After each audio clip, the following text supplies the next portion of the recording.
Hello, everybody. Welcome back to BareRose Garage. It's Sunday. That's right, the new time slot. I moved her over to Sunday nights for the pickup live. Well, we got in the house here. Looks like Justin Hill and JB's Little Shop. What's going on, brother? Hey, you can see I'm just sitting out here in the shop, looking at all the stuff that, well, might have screwed up on. Oh, let's see how many people we got in here. 5 now. I guess we'll just get this show rolling here, and I'll explain to you what I done did. Well, I went out to the junkyard, and I found me, and it's about a 1950, 1949, yeah, about those years, F1 Ford, half-ton Ford straight axle. That's what I was planning on putting in here. To convert it over to, the gasser look. Well, if you've noticed on Uncle Tony's build, Slag Hammer, Uncle Tony used a newer one that's a little wider, and his springs, leaf springs right here, come all the way out to his frame rails, or where the frame rails would have been on that Plymouth. Or is that a Dodge that Slag Hammer is? I forget. Anyway, that 70s model little Dodge A-body car that Slag Hammer is. Now, I like that look. I like the leaf springs to be out there to where the frame rails are. But I was also looking for track width. I wanted to keep the track width about the same, within an inch or two, to try to keep my tires kind of tucked up, if not tucked inside of the fenders, the front fender wells, at least right to the edge of the fenders. So I was paying really close attention to my track width. That's backing plate to backing plate on both sides. And that's why I went with the F1. It's right at the same track width as my regular stock A-arm front end. But there's a problem with it. The problem I run into is the leaf springs. Because the track width is the same, those leaf springs have got to come in. So I'm a good 4.5, 5 inches on the springs now inside of the frame rails.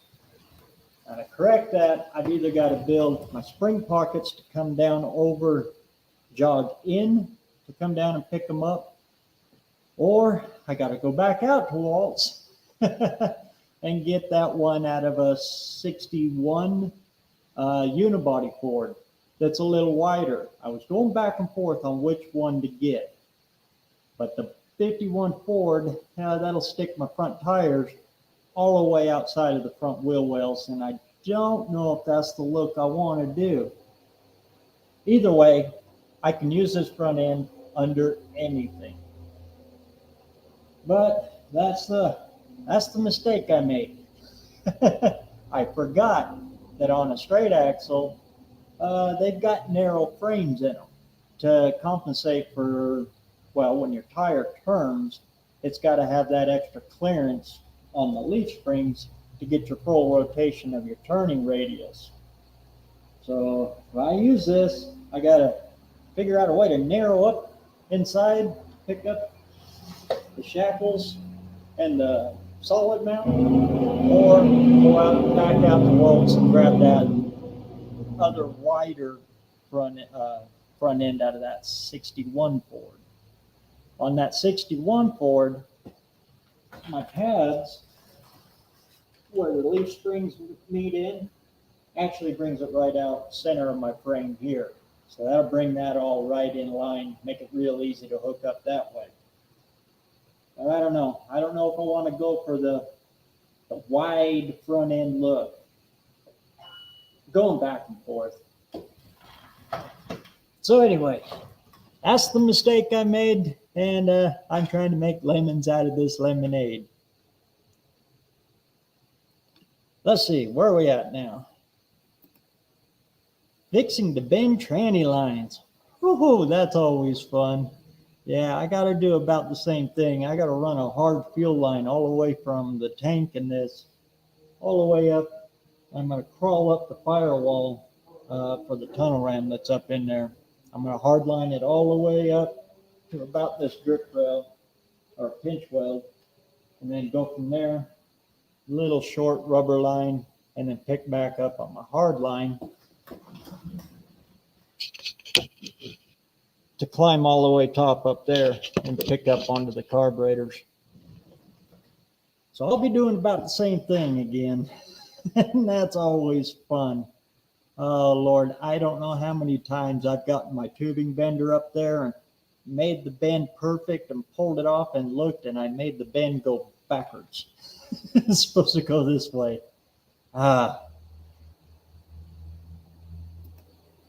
Turbo Tom 416, what's going on, brother? Good to see you. Ari, great to see you, man. And I am so happy to see the old C10 back up on the road. The Apache. It's not a C10. She's still an Apache. Good to see her back on the road. What distributor am I running with the tunnel ram? The stock one. Stock points. I might run a Pertronics in it, or I'm just going to run the stock points because my target high-end RPM, it's about 5,000 RPM. I'm not going to turn that engine very hard. And as long as you're under 6,000 with points are just fine. But if I do go electronic on it, I'll go with the Pertronics, the points conversion, And I've really been looking into the Pertronics number 3, because then I don't have to run my Mallory spark ignition box. And the only reason I want to run that or that Pertronics 3 is because I want the red limiter. I'm building a burnout competition car is what I'm essentially doing here. And I don't want to over rev it. I want to keep it right there about $5,000 and cut it off there. Can you run a cross member between the frame rails and add spring mounts to that? Actually, it does pick up pretty close on the stock A-arm ones here. You can see, I tried to set my phone up over here so I could do a dual screen, but holy cow, the feedback was terrible. And I don't have enough USB cord to show you in there. But this front shackle mount here actually lines up with the original A-arm cross member here. So that's not a problem. And in the back where so this comes over and I can easily pick that up where it crosses over in here. On the back, it's doable. All I'd have to do is just build a piece to come down and jog over, and it would pick that up just fine. The narrower stance, though, putting that extra engine weight up high like that, I'm going to get a little bit of front end woggle out of it because the springs are so narrow in. I might. Or I'm overthinking this, which is possible too.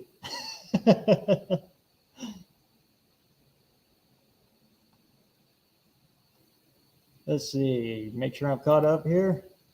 Hey, bud, I'm just out in the garage messing with stuff. Hey, me too, man. This is a good place to be on a Sunday, right? Sunday afternoon. Thanks so much. You betcha, Brother Ari. Everyone helped along the way, and it's nice to be able to share it with everyone now that the work is near done. You betcha. Yeah, and that shifter that I still got hanging around here, that's out of our old 63. Looks just like that. I'll bet you it's probably the same transmission that you're running there too. I don't know. We got rid of that truck a long time ago. Auto salvage outlaws in the house. What's going on, Izzo?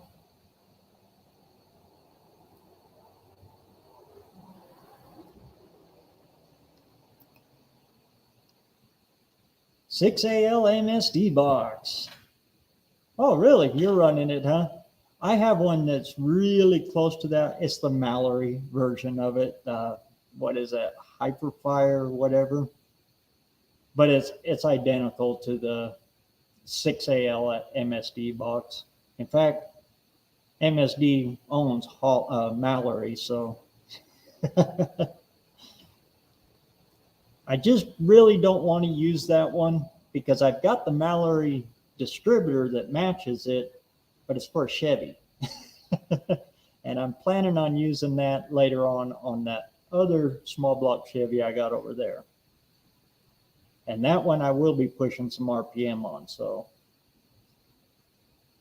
it's hard to use your good high RPM parts on the, actually this is going to be a lower RPM build. So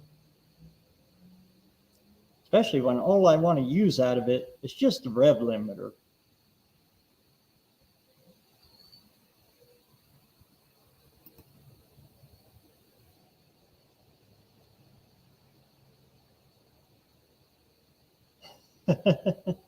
ASO, why am I getting hurricanes when you ain't? It's actually raining here again. I did a rain dance to send you on your way. How much caster? 3 to 4? No, with the straight axle, I'm going 8 to 10. If I can get a power steering box in there, I'll go to the full 10. If I can't, I'll stick at about 8. I found with those, that is the almost perfect for any, any setup for a straight axle. On our Volkswagen, we're running a full 10 degree on it, but it's got power steering.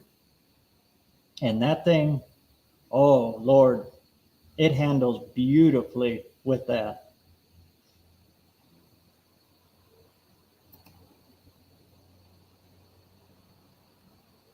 And what he's talking about there at the caster is the angle right here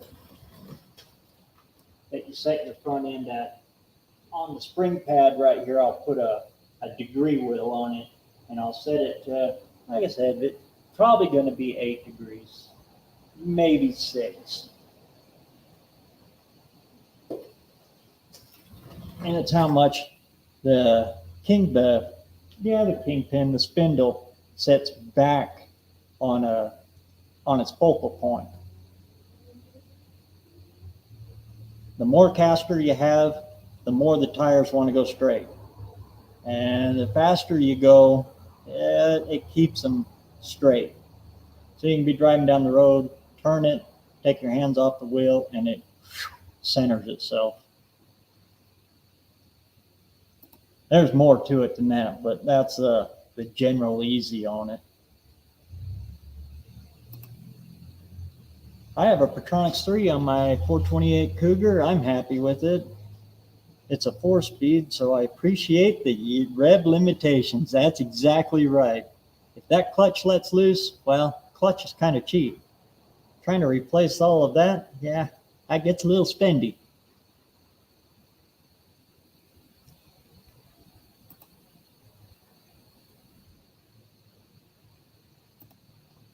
I really like the taller shifter.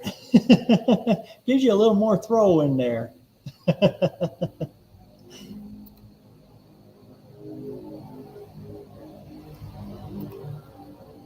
In hindsight, I should have gotten a new clutch and yoke and used the T5. Like I said, Ari, that T5 would live behind that. They're the same T5 that they put in the 2.81 and the 4.3 liter. Outside, they're the same. The only difference is they lowered first gear on the ones that went in the 2.8s, because the 2.8 didn't have quite enough horsepower and torque to get it rolling. So if you use that one in your V8, just use first gear as kind of a rollout gear. Just quick shift it over to second if you're going to use it, or put it in second and be gentle with it as you let the clutch off. In other words, if you drive it normal, you're not hard hitting it or anything like that, that T5 will survive. But the first time somebody cuts out in front of you and you want to just get on it and you slam a gear, especially second, or first to second, or second over to third, she might come apart on you.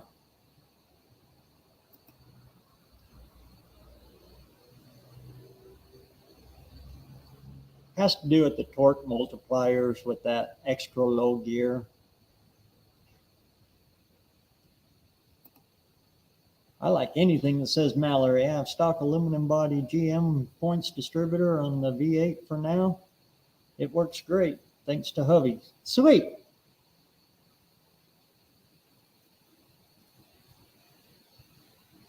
I've always liked Mallory too. If you can get the older stuff, from about 85 down, somewhere's in there, got mid 80s, it's true Mallory.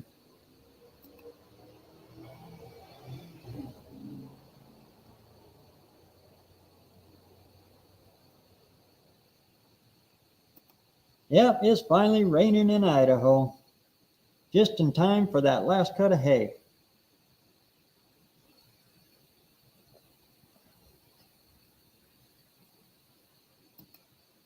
Yeah, if you have too much caster, when you're going backwards, they kind of like to wiggle woggle, because then you have what's called positive caster. And that's hard. That's kind of goofy.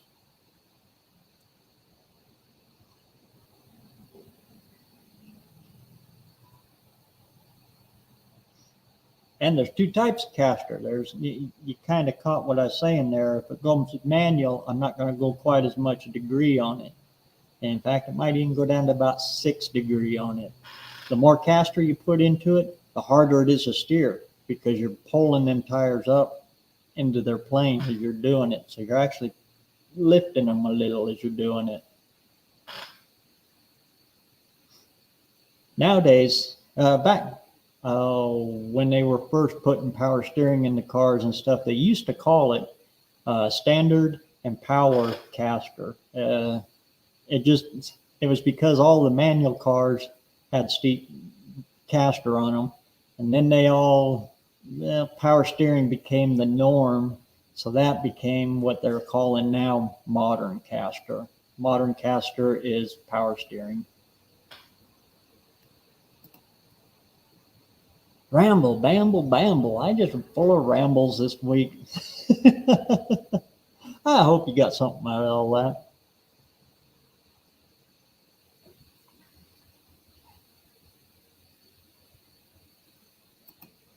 Big Mike's Hoopty Barn. What's going on, Brother Hoop? Good to see you, man. And you see here, I'm just about ready to start fighting this part of it. This part is where it gets complicated.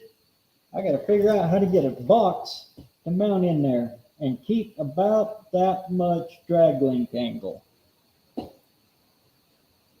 Good news is I got a manual box from a 48 Ford that it's got a long snout that comes through the frame rails out, and it matches right up to that pitman arm right there. Boy, that's goofy trying to do this one backwards. Anyway, it matches right up with that pitman arm. I'm going to try to use that one. If I can't, I might take this box, cut the shaft off, and roll it over, and then reclock it. In these pitman arms, you'll notice there's one tooth in there that's kind of big looking. What that is your index key, and so it only goes on one way.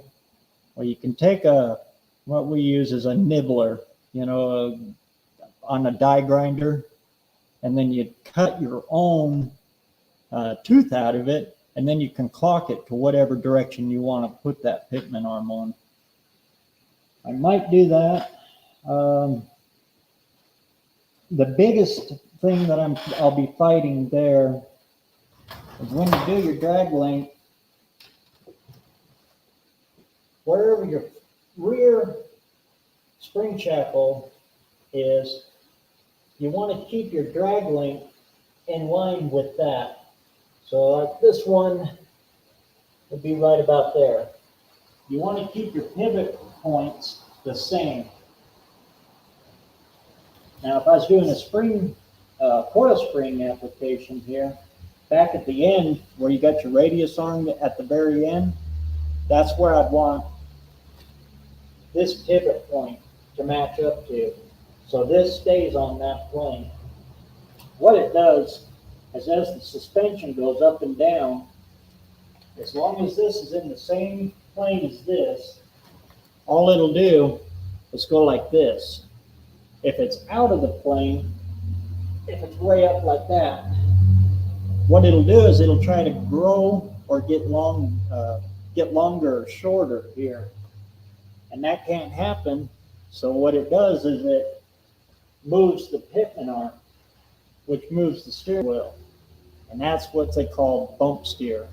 Every time the suspension goes up, it steers the tires, and it'll steer it whatever direction it wants to steer it, and generally changes lanes. And at higher speeds, it'll get up.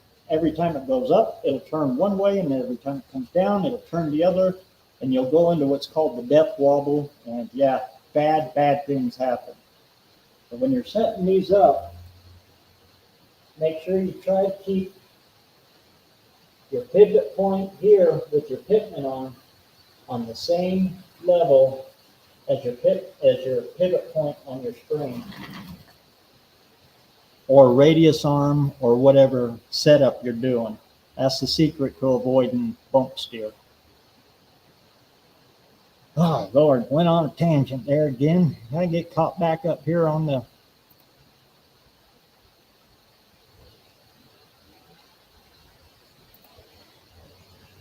SM420 is a huge improvement from the old Peanut 3-speed, huh? It makes the most satisfying shump when it goes into gear. Yeah, I know exactly what you're talking about. And you still got that distinct gear noise that's right under your feet, too. I use castor oil. That's a good cure for castor. What's going on, Cousin Mike?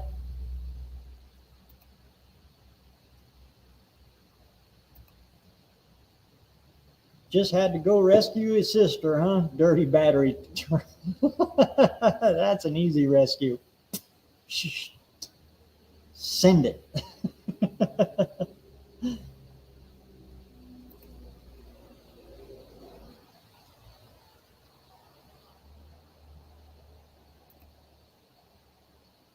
When I back the Model T out of the trailer, the steering wheel will pull to one side.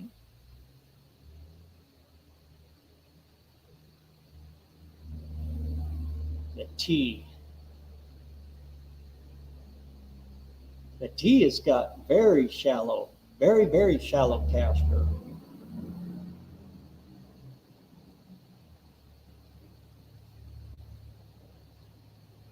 Trying to remember the Model Ts.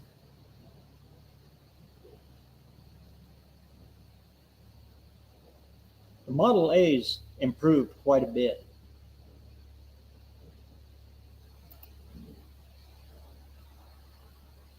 And the Model A's got front brakes. It's got brakes all the way around.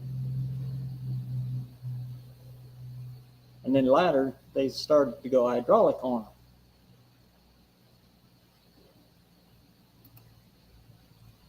If you've got a torch and a wheel, you got it made. And I might have to do that. The way I adjust it is off the steering arm. take the torch and heat it up, and then you can bend it and move it however you need. The steering arm's back behind the hook here. We've done that quite a few times. And all of this stuff, the pitman arm, the drag link, the steering arm, it looks like it's cast iron, but it's actually cast steel. And you can weld cast steel. You just got to get it hot, well, not real hot, but when it starts to turn nice and pretty red, you can lay a bead on it, let it cool off naturally, and it won't crack like cast iron will.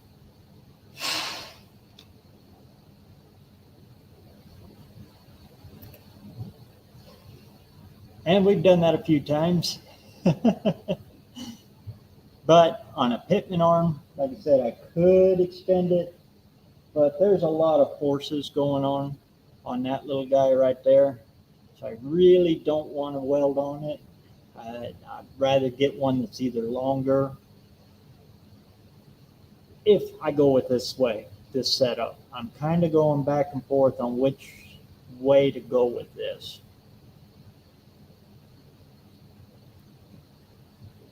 Because Mike's got a 70, I don't know what year it is, about a 70, mid-70s Ford out there. But the steering box, you can see the throat on here that goes down to the splines. On that one that he's got out in the field out there, it's really long. So I'm thinking maybe I can get away with using that. And I'll take this pitman arm and roll it over this way, so it'll steer from the top of it. What I'll do is I'll cut the drag link here, spin it over, and then I'll sleeve it. And when I put the sleeve on it, I'll drill a bunch of holes in the sleeve. So when I take the drag link and spin it, I'll do a butt weld on it, grind that butt weld down, slide the sleeve back over the butt weld with the holes drilled in it, and then I'll plug weld it through the holes and then do a wrapping weld around the ends. That's a really good way to do it, because then it can't come apart, and you really strengthen it with that sleeve. If it comes to that. I don't know. I won't know until I get something else in there.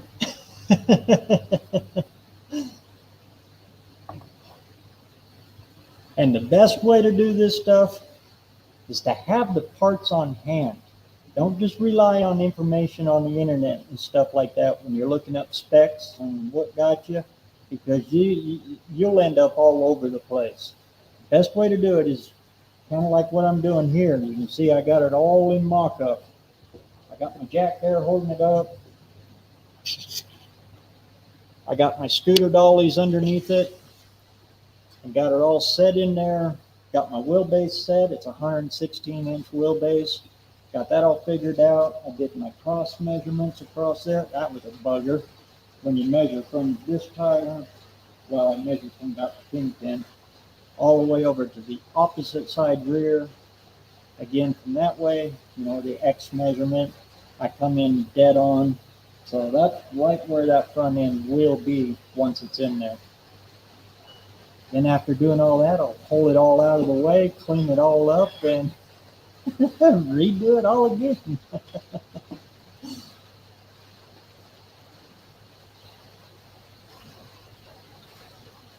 Let's see, make sure I'm all caught up in the chats here.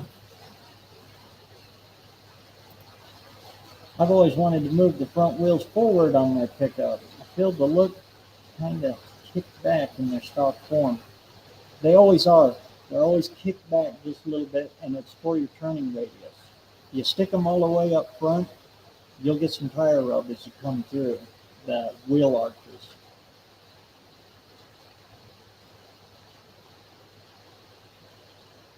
Well, let's see. Your torsion. No, that truck was always torsion. I was going to say, torsion trucks, the front end and A-arm trucks as well, your front tire actually stays true as it's going up and down through its suspension. On a leaf spring truck, Leaf springs actually have a little bit of variable wheelbase. As they go up and down, actually do get a little shorter and a little longer. Just a little bit. Has to do with the way the springs are working in there. That's why one side is always solid mounted, and the other side, the opposite side, has just got shackles that go up there. It gives it a hinge point so that spring can grow and shrink. Good Lord. Rabble, rabble, rabble. As the rain is a pouring down out there.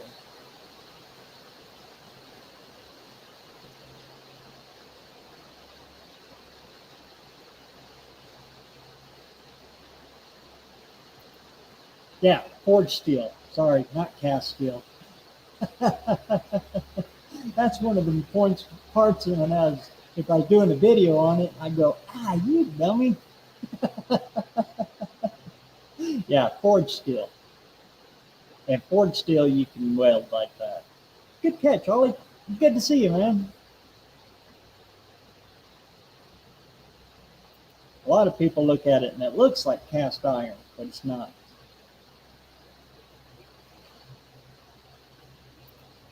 I think it's a 74. Yeah, I remember it was about mid to early 70s there.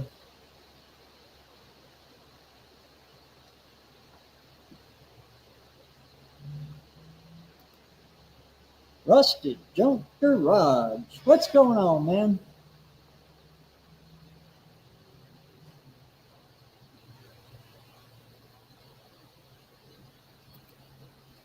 I've heated up those steering arms several times. Had to with the drop axle on my 56 pickup.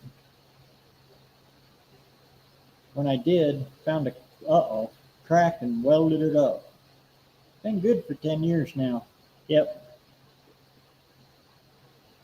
We've even added pieces to them.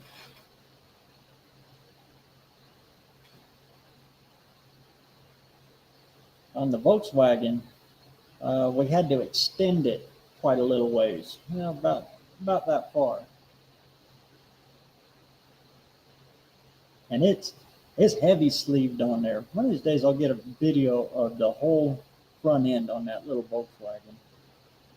The one that we stuck the 350 in up front. Hey, Jason, what's going on, brother? Good to see you.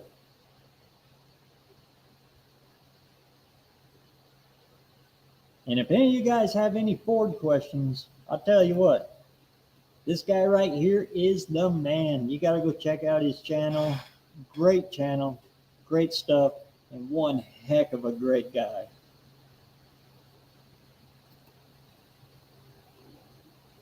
He's forgot way more than I know. I guarantee it.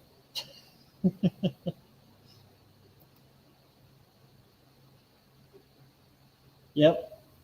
And you got to have settling for it.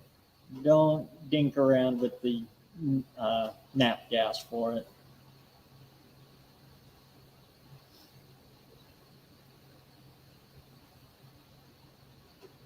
Before you throw the wire to it.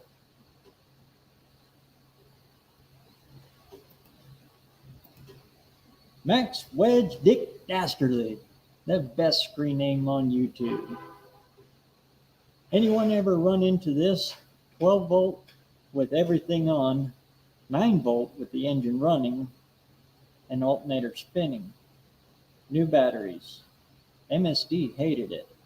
Yeah, I'm sure it did. Just got to have full 12 volt.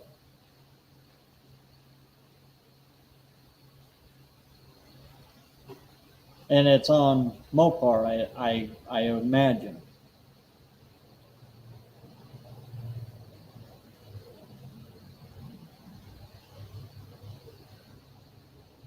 Even at the end of have you probed it right off the regulator? And your regulator, it's coming out 9 volt? I would have to say regulator.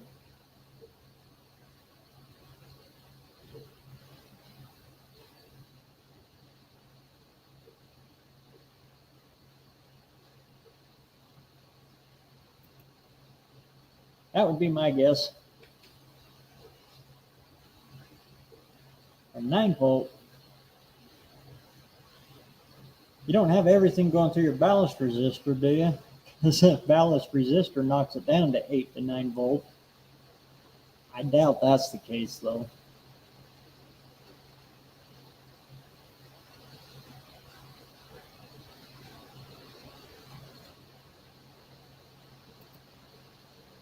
Half the time I can't even remember my name. Me either.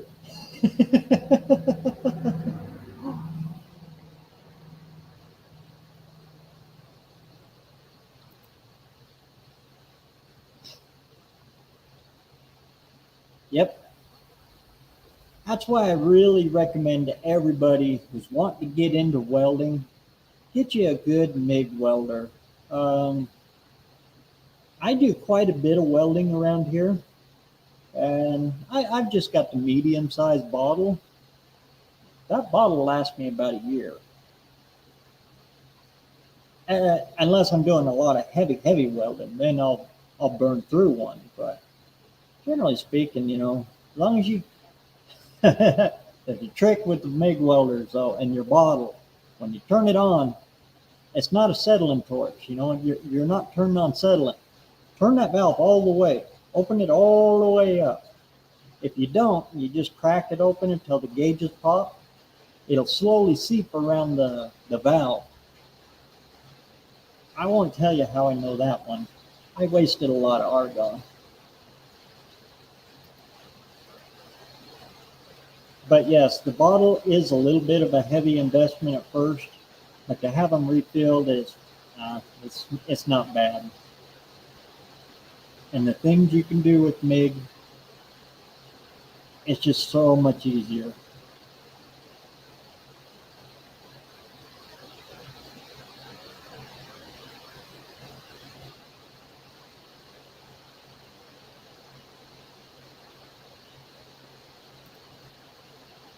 Yeah, Ollie's got it there. Load test the alternator without the regulator. Check it from that side, and then check it from the side coming out as well.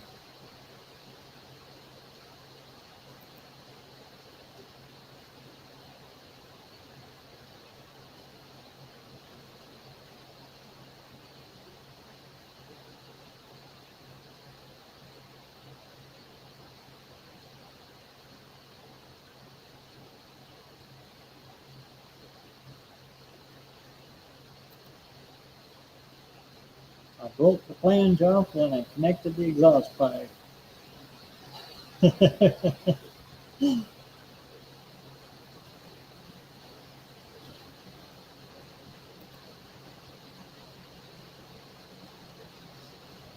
Now on that exhaust manifold though, that is cast, so that requires a little bit of TLC there. And actually, that's where a coat hanger comes in good and handy. You can coat hanger those, braze them together. Just follow your crack to where it ends and then drill it. You don't have to drill it all the way through, but give it a stress relief there. And then start brazing it in. Or you can get away with MIGging it together too. And then let it cool all by itself. Don't try to speed it up. Just let it cool naturally until it comes in and sets. And as it's happening, wait for the dreaded sound.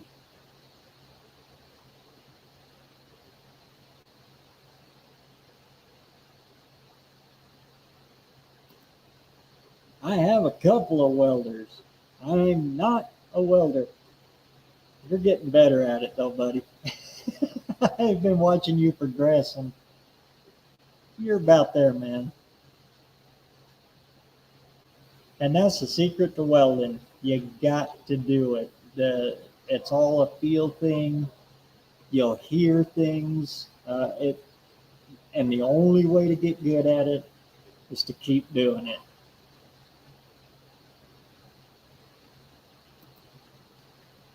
For me, stick is actually, well, TIG. I just don't even like to talk about TIG.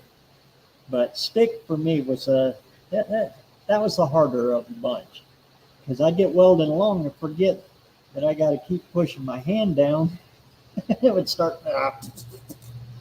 So that took a lot of getting used to,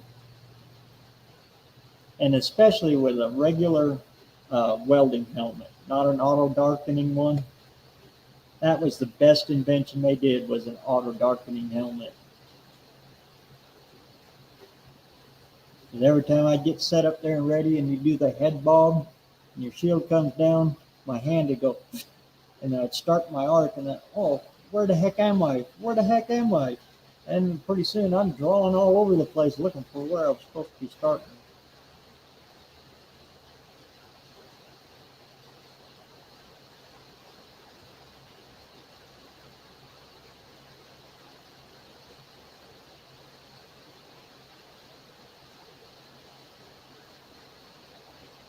There we go. I've never heard of an alternator sucking power out. They can. They can reverse.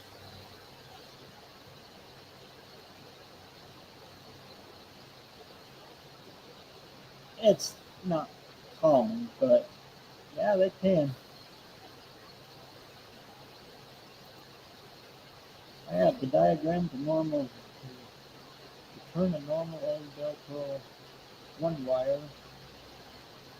That's what I did when it converted from generator to an alternator on the stove bolt.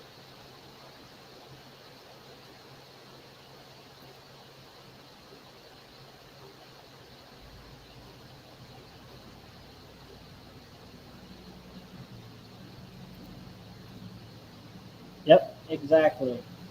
And if you guys want to see some real good welding, Rich GTR 350 right here, he's the man.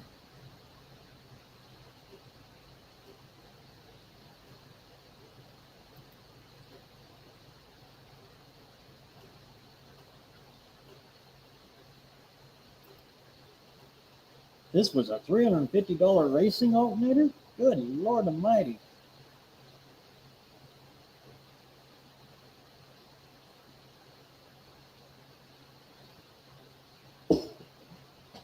Oh, there we go. Well, I got the link posted up there. If anybody wants to hop on in, hop on in. Yeah, we'll just talk about whatever. Talk about our mistakes that turned into good things instead of bad things. That's my favorite kind of mistakes. And the more I think about it, I think I'm going to run that.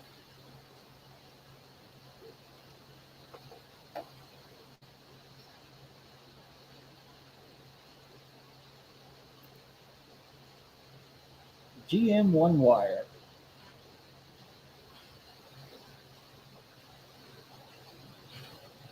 On a Mopar.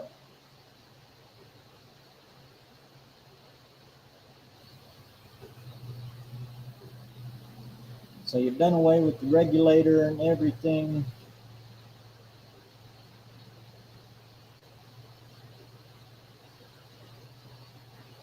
Run a fusible link from your charge wire.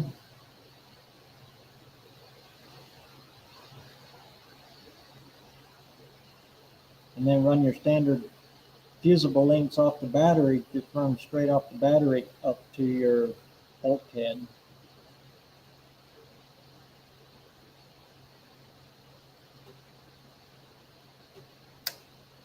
What RPM are you turning at? On a one wire, you got to bring it up to 2,000, 3,000 RPM. Somewhere's in there. Sometimes they'll like ignite at about, and if it's a racing one, it's probably set even higher. But because they don't have the excite wire, they go off the RPM. Are you testing it with it just at idle? Because if so, that it's nothing's happening. So it will show on a lower voltage. I just thought of that.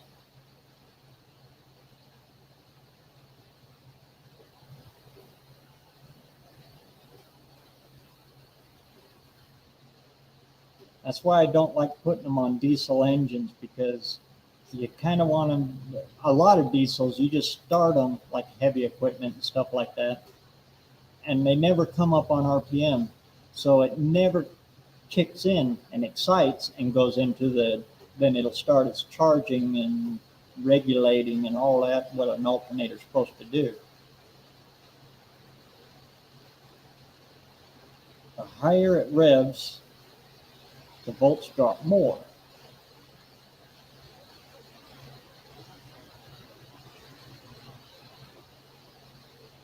The higher it revs, the more it drops more.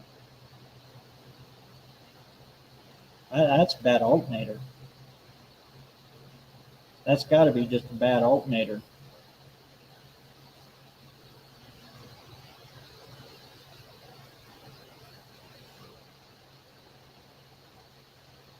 Sounds like you got a Friday night special on that one, I'm sorry to say.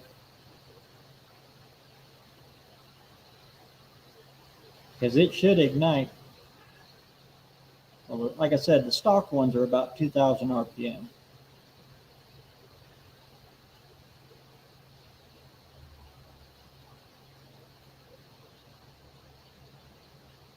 I actually like the 2 and 3 wire alternators for that. I like the Excite wire, and I like the idiot light.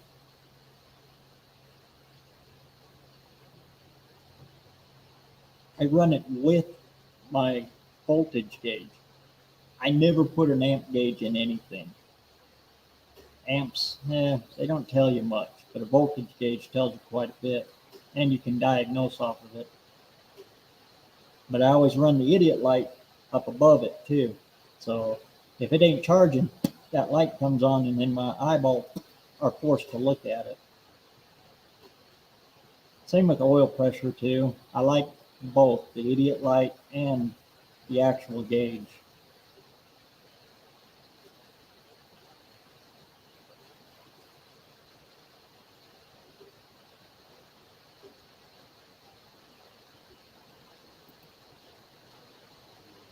My car is doing a crazy whiplash bang a split second after rolling.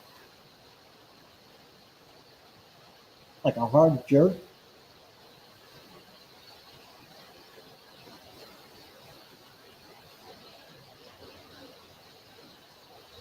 That's wrap. That's got to be axle wrap. Leaf spring car. Did you change your shackle side length?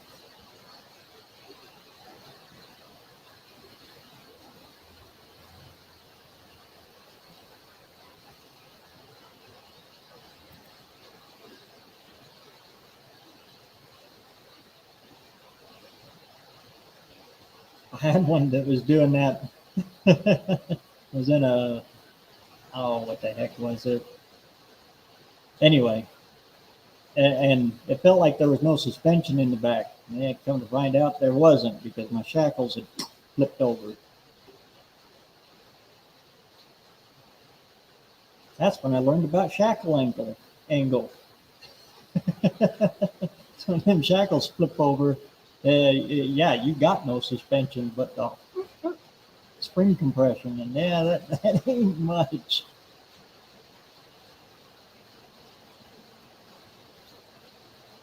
You got to get out there with a tire iron, stick it in there, boom, pop them shackles back over, and go again.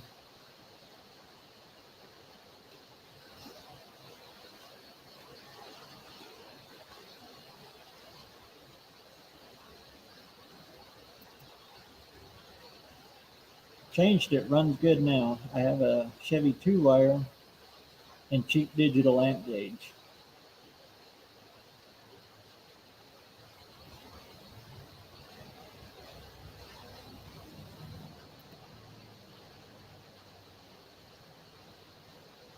But yeah, that's all the fun things about cars. On my little Explorer out there, I went through 2 standard ignition, made in the USA, starter solenoids. and both of them were dead out of the box. I couldn't believe it. Every once in a while you get a Friday night special part, but to have it happen twice,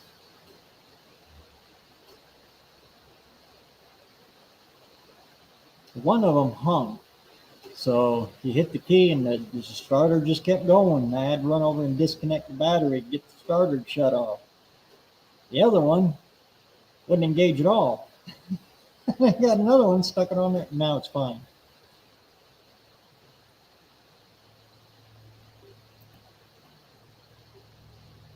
Put the exciter wire on a toggle switch, and you can kill the power to it during the pass. Worth a couple horsepower. Yep.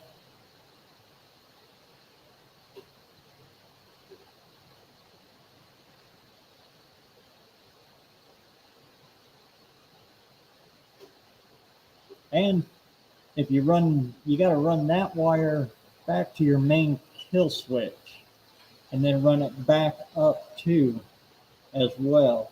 That way when you kill it, it kills everything. And then the engine won't just sit there and run off of the alternator.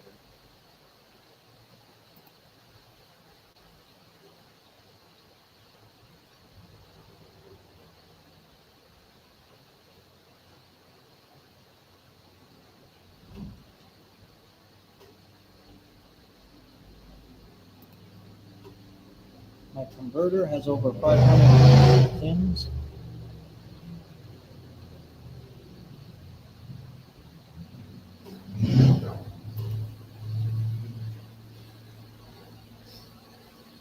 Yeah, you shut down the draw on that alternator, and yeah, she's just free spinning then.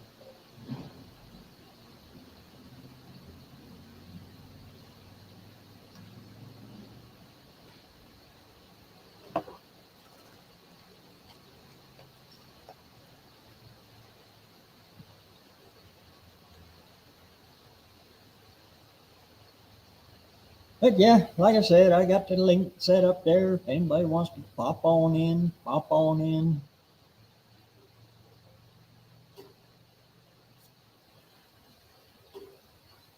My converter has over 500 runs in it.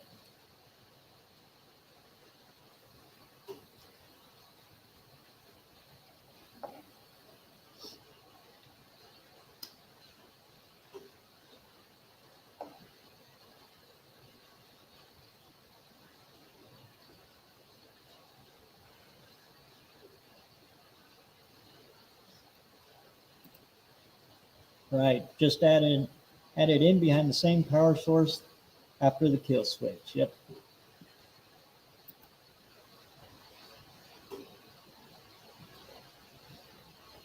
On monster trucks, you got to run a remote ignition interrupter, RII, which is the same thing, but it's just remotely activated. And the guy sitting up at the tower watching everything going on, he's holding looks like a walkie-talkie. It's got 3 channels on it. Ever wondered, a lot of motorsports, you see those little lights up on the corners, up by the top of the A pillars? Usually it'll be a red one and a blue one, and then in the center it'll be yellow for center channel. Those are the 3 channels. And the guy sitting up in the tower has got that radio set for those 3 channels for 3 trucks that can be out there at the same time. And if anything gets out of hand, they hit a button and they can shut it off anywhere.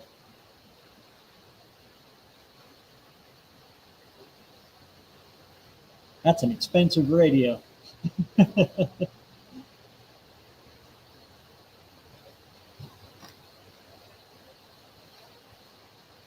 And it's awful fun trying to get on an airplane with one of those in your carry-on. You explain that to TSA, yep, next thing you know, you're in the back room. And they're putting the gloves on.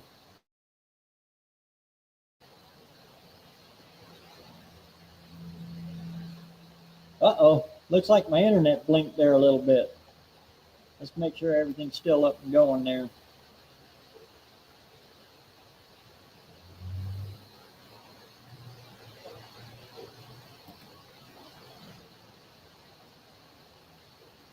Everything's still okay on everybody's end there? All of a sudden I lost internet there for a second.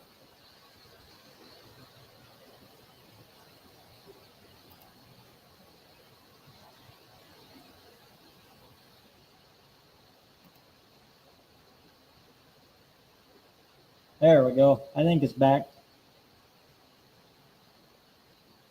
That storm outside is getting kind of brutal out there.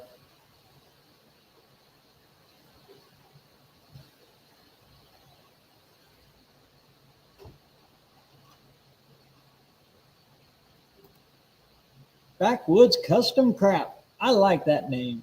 What's going on, man?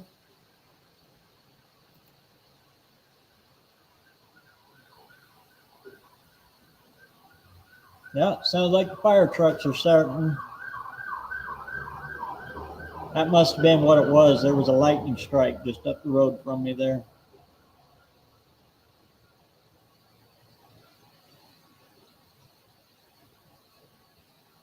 Hopefully it didn't light one of them grain fields on fire.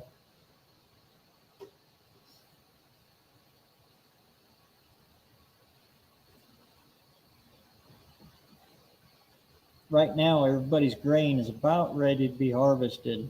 A lot of people have already cut early because I think they knew this was coming.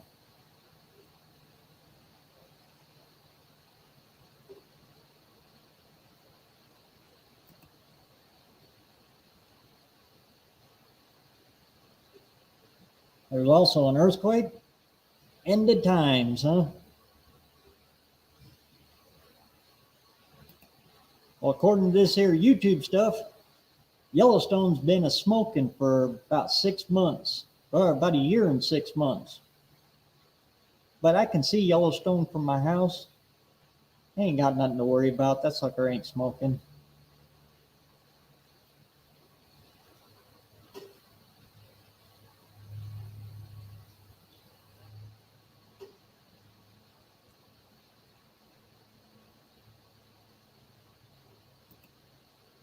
Scorching hot here, 100 degrees every day. That's usually where we're at, but it's down to, well, according to this, it says 67. It was a little chilly this morning, so I got my flannel on.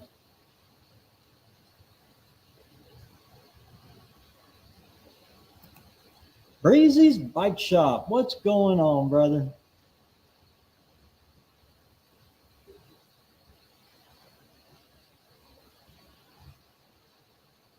Another kind of cool thing I found is these old drums have got holes for either 5 on, yeah, standard Ford, 5 on 4.5, or 5 on 5. That's what these are, 5 on 5.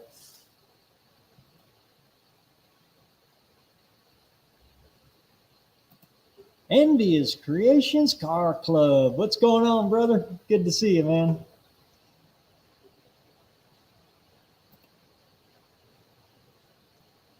I think if I do go with that front end, which I'm more than likely going to do, I'm talking myself into it every minute I'm sitting here. It's not that bad of a fabrication to get them in. Oh, and the other thing about the 60 Ford, the 60 F100, 61, whatever, it's a unibody Ford that's out there at the junkyard. The leafs, eye to eye, are a lot longer. So if I used to use that, I could lay that pitman arm down and pick it up, stand that box up more, and pick it up this way. Turn the box this way, and now build a plate there to bolt it on, because those boxes, you can flip them upside down anywhere. As long as they got 90 weight, lubing them up, they're fine. Thinking about maybe, I'll probably go with this setup. But if my leafs were a little longer and I kept it the same drag length, I could do that. I could flip it over and run the pitman arm off the box standing like that over to it. Then it would drop it too much. It's probably going to be just like this. The more I sit here and think about it, the more my mind just tallies up all that stuff. I was supposed to get the tire and wheels with these too, but we was in a hurry to get out of there because our classic junkyard, he opens up at 1 in the afternoon and he closes at 4. So you gotta, if you're doing something big, like, trying to get, because you gotta cut these things, they're riveted in. So you gotta get up there and cut all the rivets, and yeah, stuff it's been in there since 48, 49, or 50. It takes a little while to get them out of there, and yeah, it's A&E time when you hit in there, get it, throw it in the truck, give Walt the money, and off we go. And I forgot the tires and wheels. So now I got to go back out there, and if I'm going to run these, I'll probably run the 5-on-5 on the front, which isn't no big deal for me. They're 15s anyway, 15-inch tires or rims, and I like the looks of the stock wheels, stock steel wheels, so that ain't no problem for me.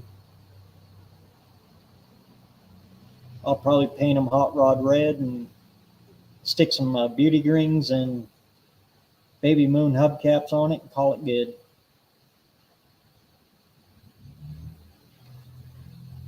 To run it down the track, just pop those hubcaps off and beauty rings off and send it.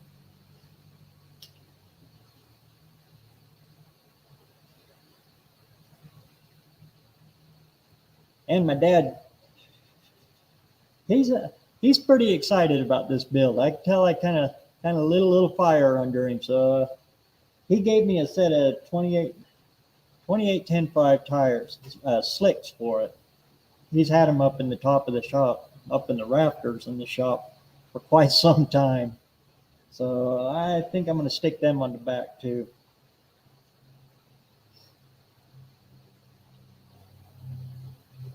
They're actually takeoffs from a good friend of ours, but NHRA rules, you can't run those anymore. But AHRA rules, they're still plenty good. There's a lot of rubber left on them.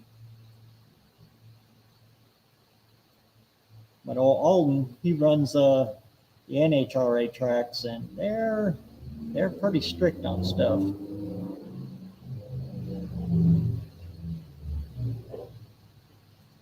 He's the guy we used to get all of our 5-point harnesses from too, because when they would expire, well, we would buy them from him because they're still good, set of belts.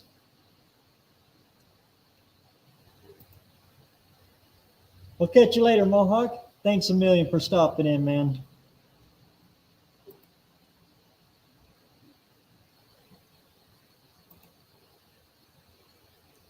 I'd like to find some 15x8. That's what I'm looking for now, is some 8-inch wide steel wheels.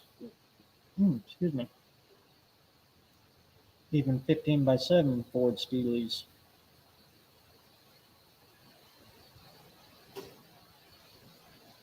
But I have a feeling they are impossible to find. I have found them. I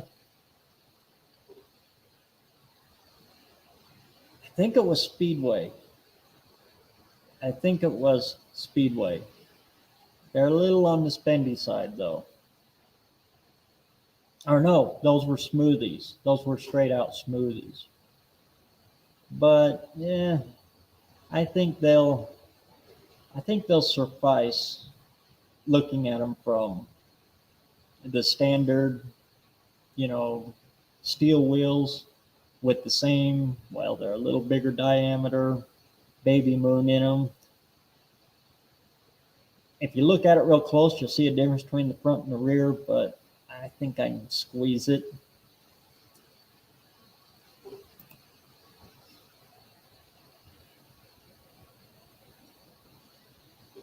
And I do have a set of 14s that I'm thinking about running up front, but to do that, I got to change these over, which I eventually will do anyway.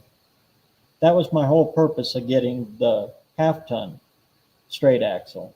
I've got 3/4, 1-ton straight axles out back, but the spindles on them are a lot bigger and a lot longer. Those ones you have to have them machined down, and then you cut them off in order to put the disc brake conversion on them.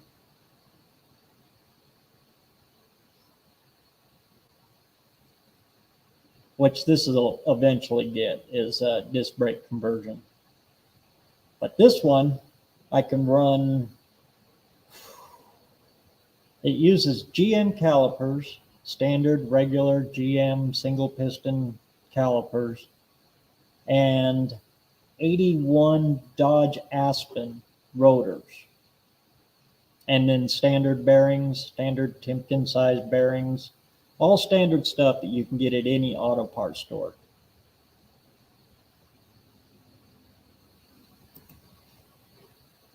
I mean factory Ford as they came factory on the car. Some did optionally, yeah.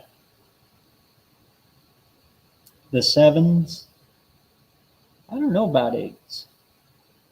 I'm not sure.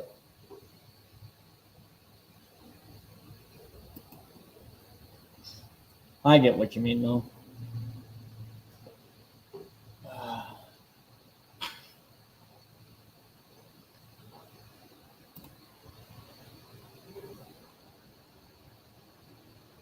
I just came over here to check this all on the YouTube side. It looks like it's a little pixelated. My bandwidth is probably shrunk down because of that storm.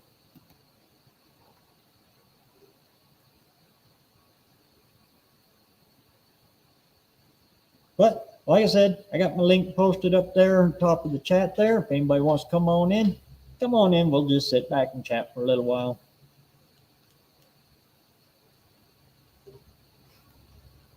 I figured we'd run this for a little while, and then once things start winding down, we'll close Ron off. And about the time Uncle Tony starts his live, and then Ari, who's in the chat here, his starts up after Uncle Tony's live, and we just kind of keep it going all the way through.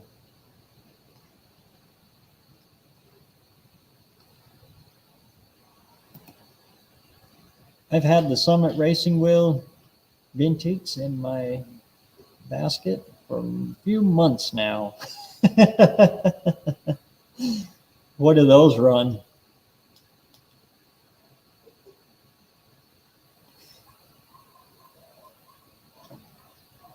Out here, I really like Summit Racing because generally speaking, especially if it comes out of their Reno warehouse, I can have it here in about 2 days, 2 to 3 days.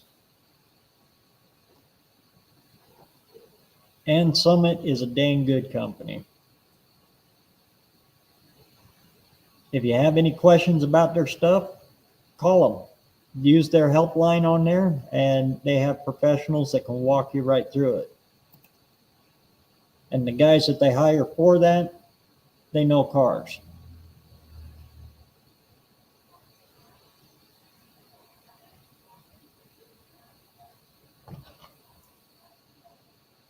They know what you're doing.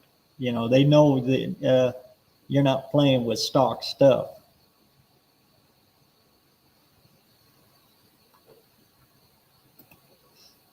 I think they're like, yeah, that's probably the same ones I was looking at.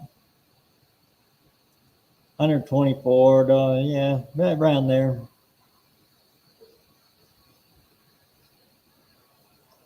Oddly enough, their 10s, 10-inch wide ones, are a lot cheaper. Their 8s are up there.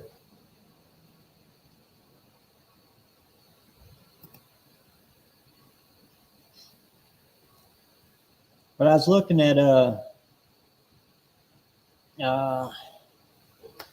Jeff Two Hacks, and I guess he calls it Rowdy now, but his Thunderbird. I've always called it. He started calling it Larry T-Bird, so I still call it Larry T-Bird. but he's running 8s on his, and that you get a little bit of tire balloon, but not much. I think the 10s would take it completely up and stand that tire sidewall up a little more.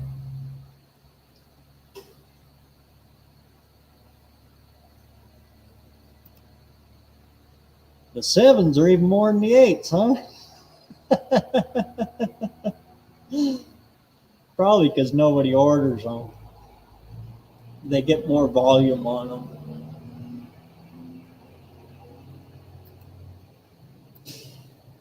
I just know how to cook. Everybody's, if you think about it, you got to eat every day. So, you know, it's not a bad skill to learn.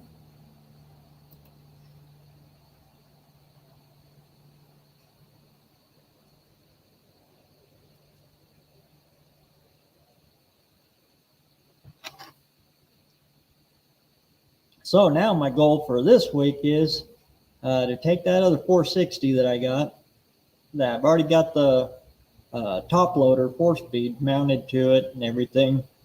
I'm going to bring that into the shop and roll it over and set it down in the hole to find out exactly where I'm at with all of this stuff in place.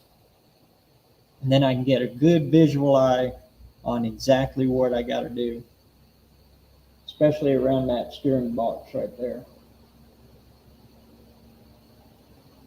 Because I know when I was playing with that Fairlane, just at the stock stuff, the stock manifold, that rear exhaust port rolls right over the top of that steering box with it sitting right there. So about the only thing I could run with that would be stock manifolds.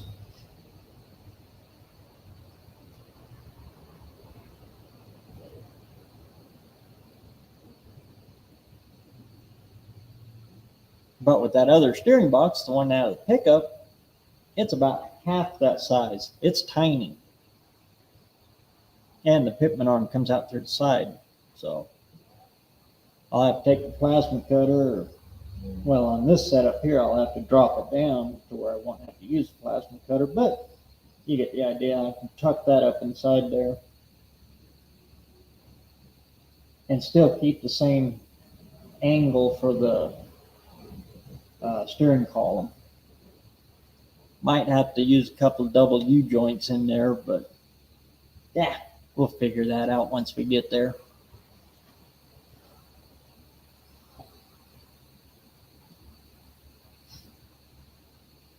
All right, I was almost thinking about doing the Dodge setup too, and spinning that drag link around backwards and putting the steering box all the way up front. You see that a lot on Dodge trucks. From the 50s. My 57 out there is a good example of that. It's got that setup in it. The steering box mounts right about here. And the drag link goes this way instead of that way. What you might do too, I don't know. More than one way to skin a cat. It's just how many people are you going to get to hold that cat down while you're skinning it.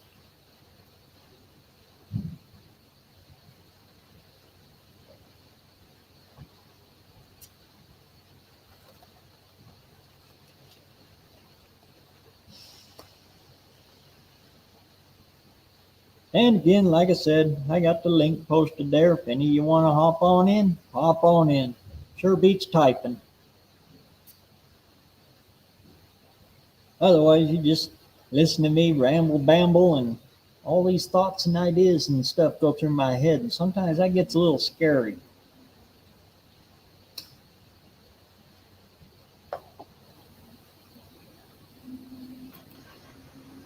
Well, I'll be dadgum. What's going on, brother? Ask and you shall receive. There you are. when you had to ask 2 or 3 times, I figure you're like, I need a guest on here. I'm in my Welcome on in. Sunday's attire. I see you still got the manifold up there on the breakfast bar. Yeah, that's been there for a few years. You can tell I don't have a girlfriend or a wife. I had a pile of carburetors and stuff on the table last night, so.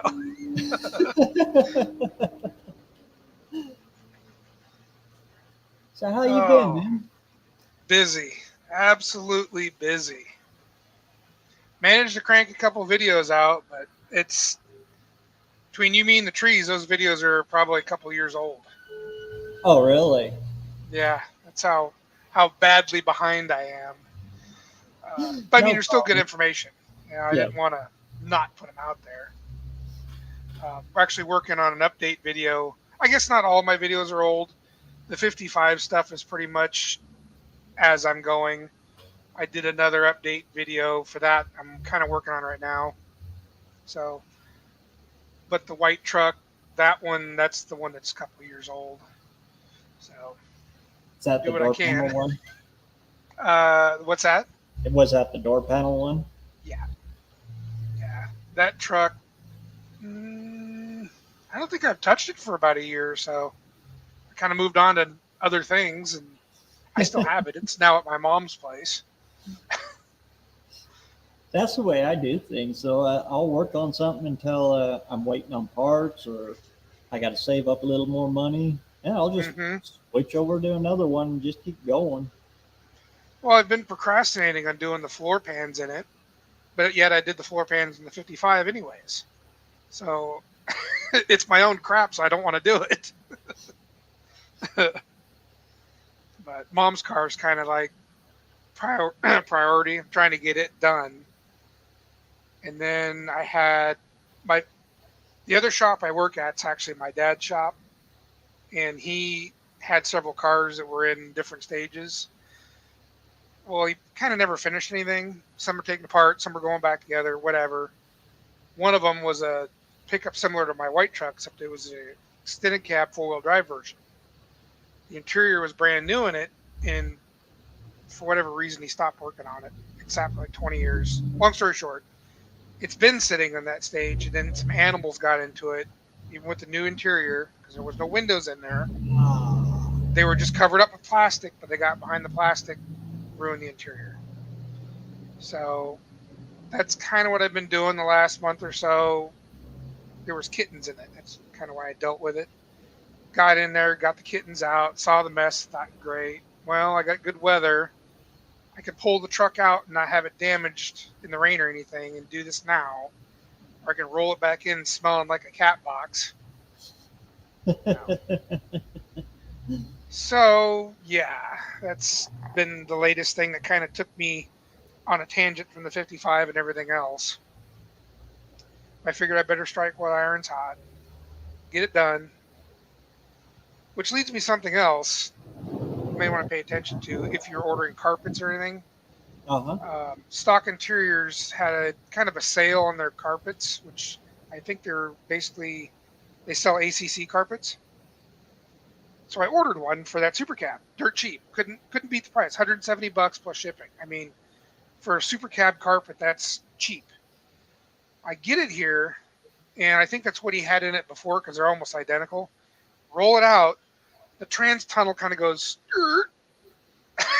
it's not even straight. And then the side of it is cut way short, so you don't even have any material to put the dimmer switch through. The foot pad's all crooked. I'm like, you got to be kidding me, right? Oh, man. So I took a crap load of pictures of it, and the cool thing was I had the old carpet right below it. I'm taking all these pictures, comparing them. Sent them to Stock Interiors. I mean, they've been really good about emailing me back, though. Right on, like same day. So I sent them back, and we'll kind of let you know how they deal with it. I couldn't believe it. Now, I ordered 2 of these carpets because I have a brown super cab as well. Again, the price I couldn't beat, so that's why I ordered 2. It's on the credit card. But, you don't see it for a little while. No, I haven't felt the pain yet. But again, on the $170 for a full carpet for a super cab's cheap. Those are usually 300 or more. So, anyways, both of them were kind of like they must have got put in the mold crooked or something. I would have never guessed. I almost threw the box into the truck and just pushed her back into the lean-to and left it. So I'm glad I opened it up and checked it out and proceeded to install it in the truck. Otherwise, I would have never known and I would have been in trouble. So something, it's just weird, ACC's been around forever, and you would not expect something like that. And it kind of seemed like they were a little surprised to hear about this. So I don't know. We'll find out what comes of it. Friday night specials, it happens with every company. I'm sure it was a mistake because, again, credit card. I actually ordered 3. One was for my 69 as well. It was cheaper. I unboxed it to make sure it wasn't messed up. It was fine. Nothing wrong with it. Fine too. Just those super cab carpets are messed up. So, yeah, I haven't gotten the bill for that one yet. So, oops. That's like when Holly was doing their big sale just about a month ago. Yeah, that was a tough one. But it was a good deal, right?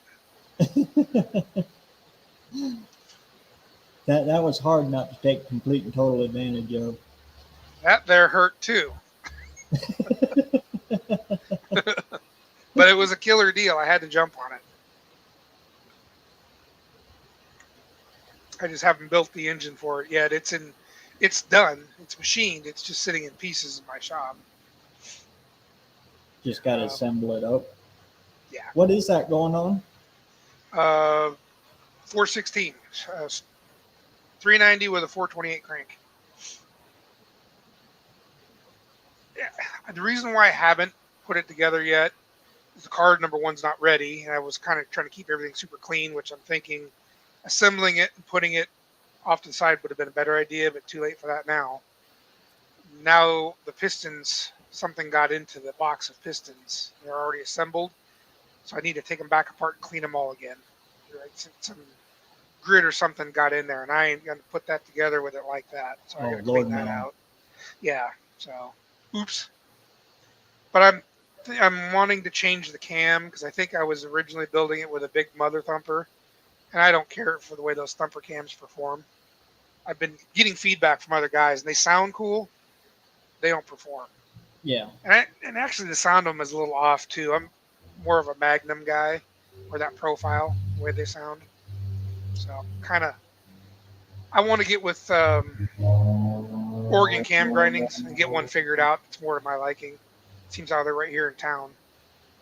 Why wouldn't I use them? You got it lucky. He's just across town for you. Not even 5 minutes. Yeah, what's the how do you end up having the guy that's biggest specialist at Ford's at FE's right down the street? That's pretty cool.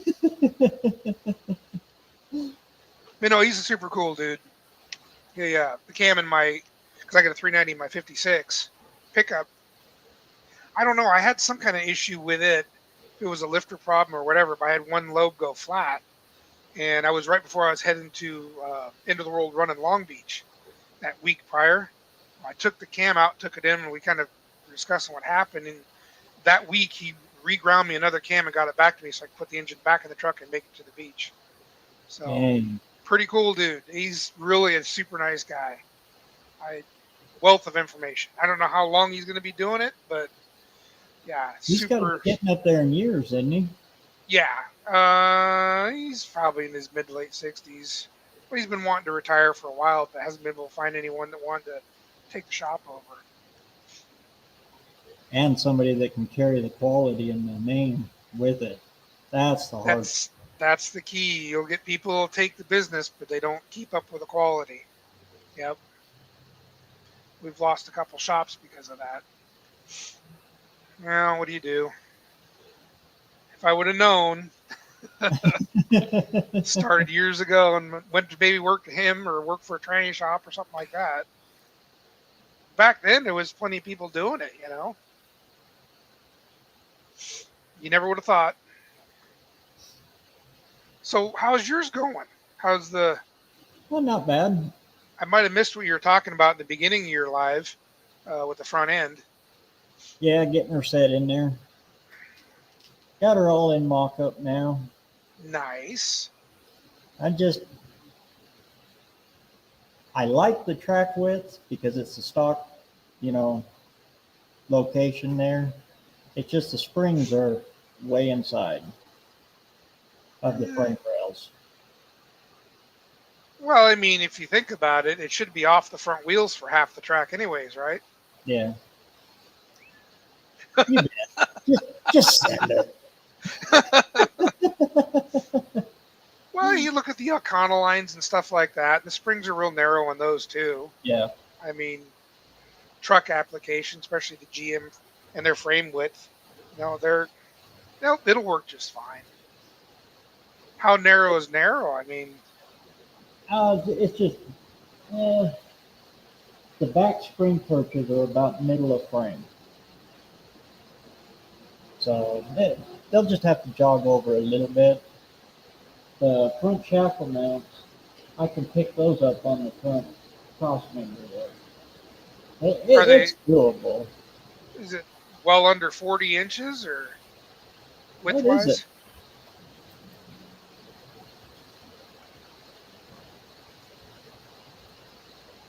Sorry, technical questions. Where'd I put my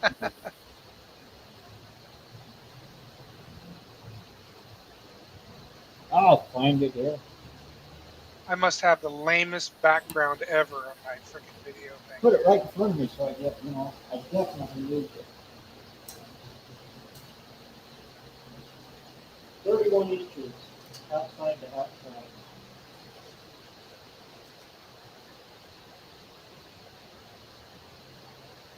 And 36 and a half on the frame rest. So what'd you say it was, the first number? 31. It is narrow. Outside spring to outside spring. It's not drastic.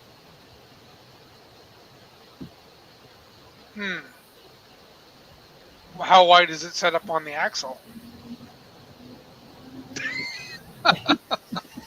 Sorry. The same, 31. That's spring perch to spring perch. On the axle right there? Yeah. Oh, see, that's not that bad. But I really didn't want to go with that 61 because that puts my tires way outside of the front fenders. And that just Yeah, it's something the slag hammer I didn't like either, is the way it looks like a freaking garden tractor going down the track. And he tried to offset that with the wheel space, back spacing. But it's a cool look if you're into it, but I'm more into the suck them up inside. Mm-hmm. I mean, I'll have a good 4 inches or so gap there between the top of the tire and the inner fenders, or the top of the wheel opening on the fenders. Now, because you're doing this front end, are you going to be putting fender wells on it too? Fender well headers? Yeah. Nice. That's a nice touch. But I got to make them because they don't make them for a big block Ford. Or a tripod. You can sacrifice some big block Chevy headers. Exactly. I'm going to take a set of them, cut them off, and put Ford flanges on them. Yeah. It's cheating, but it works. It's still Ford that way. Once you put the flanges on, they are. They're a little smaller primary tube, but it'll work. On the big block Chevy? Yeah, they're a tad smaller than the big block Ford. Oh. It'd be all right. Better than the manifolds. Exactly.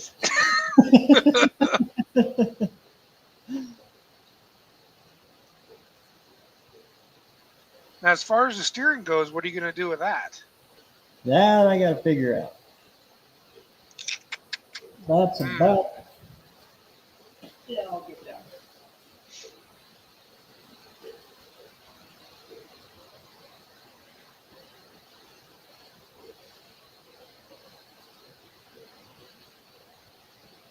I use the pickup steering box. That's right about where she's got to be. Somewhere I in that spot right can't there. really see it too well. Is that what you got a second box set up in there or something? This That is what's hanging? the stock one for the car, Right. but I do have uh, the pickup box for it, where it comes out this way instead of down.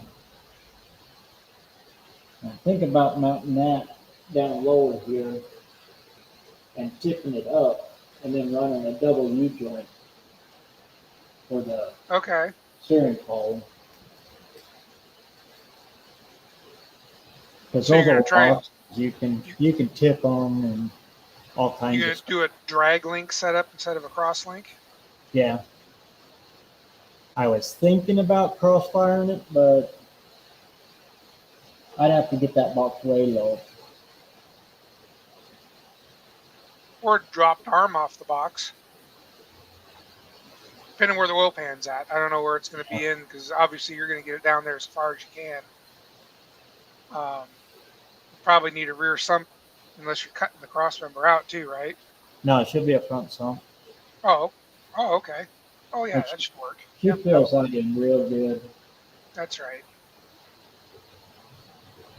Yeah, I'd do with the cross steer. Then you eliminate that bump steer even being a thought, even though it shouldn't Yeah. be a super huge issue. The cross steering is just so much nicer. And if I would have got the newer, like what is it, 50? This is the older F1. The newer ones have the bolt-on steering arm. These ones are integrated. The steering arm is integrated into the spindle. So it must be a newer one then. Or am I backwards? You might be backwards. I'm trying to remember my 56. I think it bolted on. Your 56 bolted on? Yeah, and it's Yeah, 59 inches wide. yeah. The newer ones bolt on, and the older ones are integrated, I mean, the other way around. right? I think my 60. God, now I got to look. You got me thinking. Trying to remember here because I could have swore my 56 bolted on because I had to take the arm off. No, you're right. Yeah, that's okay. That's right. The arm was part of the knuckle. Yeah, that's These the way regular. these are. I got to But look anyway, down. with the bolt-on one, you can get that uh, cross steering arm for the other side. All Of it is course. it's got doubles, one for your tie rod and one for your drag link. Mm-hmm. Yep. Or some of them you can switch sides, flip them over and switch Yeah. sides. Well, that'll be That wouldn't be nice. too bad because I know where three Corvair reverse steering boxes are Yeah. that turn backwards. Well, with the cross steer, you won't need to worry about the reverse corner. This one, the old boxes will work in that. If I can drop it low enough because I got it so high here that my drag link could be like that. Oh, yeah, you are kind of short And distance. I got to bring it down more parallel with the tie rod. It's kind of like putting a lift kit on it. Yeah, yeah. Well, like when I lowered mine, I had to take the arm that was, because that's a drag link on my 56 pickup, that arm that goes on the knuckle to the pitman arm, it was way too high, so that had a high angle. And every time I'd hit a bridge joint or whatever like that, the truck's going all over the place. Yep. I was basically, every time I hit a bridge joint, it headed right for the right.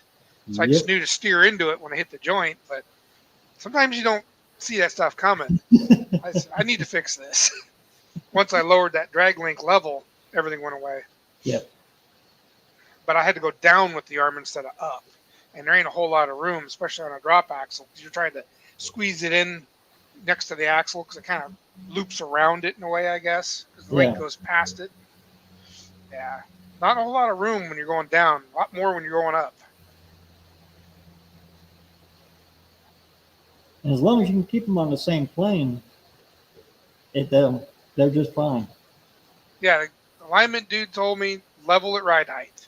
That way, when you got that sweep, it's not pulling on it if it's too far one way or the other. If it's level, then you've got a little bit of room before it starts yanking on the steering on either direction. So at ride height level is what he told me. I went, okay, I'll see what I can do. And then I was bending it down. All of a sudden, this hairline crack just opened right up. I went, oh, that ain't good. So it had been cracked the whole time. I'm like, oh, well, good thing I was in here doing this. So just keep it I'm hot not and fill her in. right. Well, I wasn't. And I'm not an ace welder, but I have a lot of friends that are. And I gave a buddy a call. He goes, heat it up cherry red, run some beads in there when it's hot. You'll be fine. Yep. Because if you're really worried about it, you take it off, and I'll go take it into work and have it checked. Okay. I did that, and then I took it off, took it to him, and he goes, man, there ain't nothing wrong with this. You did a great job. Perfect. That was about 10 years ago. It's worked great. I've driven to the beach 4 or 5 times, and I keep my eye on it. You better believe it. It goes on the lift. That's the first thing I check. But, yeah. It can be done. Cast is a little bit different. That's because it's porous. It can get a little messy, and again, the preheat thing, same story. But yeah, cast usually doesn't come out as pretty as you would on a forged situation. Forged, you can get your welds kind of a little bit nicer, but the cast stuff is it's so porous. They don't usually come out as clean and nice. The old stack of dimes thing or whatever. Yeah, it's a lot harder to do. But again, I'm not a professional by any means. And with cast, you got to give it relief points. So you got to drill it and drill it. I drilled this forged one too. Oh, just did you? to be on the safe side, yeah. I mean, it doesn't hurt. You know, weld it up anyways. But yes, definitely stop, drill it. Yes, absolutely. Oh, so you're gonna have that thing in no name? Is that the plan? She's not gonna make it. Not gonna make it. I got way too much work to do. Well, I guess planning for next year now, right? Yeah. That's why I'm like, man, until I get things situated around here, I'm not even trying to set any kind of plans of headed that way because I got way too much going on here. And even for me to drag a car, I don't know how I could even afford to do it. That's a long ways to go.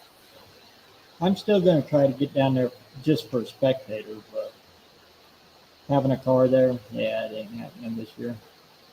Now, if he'd set it up so that it was more in the summertime when the kids are out of school, I could probably swing that a lot better. But when they go back to school, I kind of got to be here, and it's kind of tough. Are they into baseball again? No, it's just school starts in the 30th of August. So she hasn't been playing softball for a couple of years now, which is the only reason why I'm getting anything done with the car stuff, because when sports were full blown, Dad wasn't getting to play in the garage like he wanted to. So now they're growing up, and I don't know what happened with the softball thing. I was hoping she'd stay at it, but I don't know. High schooler. But how's Ice Spider been? Boom, Bryce baby. has been busy. Yes, I think he was just out of town. He went to West Virginia for work, and he's back now. I was kind of wondering too, because I'm like, dude, I ain't heard from you in a while. Usually we're shooting the breeze back and forth once, day by day. But he's he'd been out of town for work. I seen you posted that video for him, and I was hoping he'd get back in the swing. Yeah, that was interesting. How he pulled that off. I don't know, it was kind of cool. We were kind of seeing if it would give him more views or more people see his channel. A different way of exposure. Yeah. And I don't know how it did. It did okay, I guess. I'm so small, I don't think it would make a huge difference. But whatever. He I'll get couldn't you up post there. it. It was fun. It was something different. And I don't know if you noticed when I set it all up, the end screen and everything was everything about his channel. I took all my stuff off. So that if you were to go down the end screen, it'd be like clicking on any of his stuff or his channel or any of that stuff, which I didn't know if it would let me do that. But oh, yeah, it did. No problem. Oh, really? So kind of made it look like it was his thing and not mine. Experiment. Had to play with it a little bit. But after I did that, I was like, I probably need to start making some more videos. I mean, I got them filmed. I just have to edit them. And I'm like the world's slowest editor because I'm picky. Yeah, I probably shouldn't be, but I don't know. I just have this thing and I watch it 20 or 30 times. I'll go through it, readjust the sound, and oh, I should get rid of that clip. And oh, if I'm watching it and I find myself going up to get something to drink or eat, I'm like, I need to go back and figure out why I got up. I obviously got up because something sucked in the video and didn't get my attention. So I'll go run back and I'll look at it like, oh yeah, we're deleting that because that was obviously not interesting. Yeah, I'm terrible.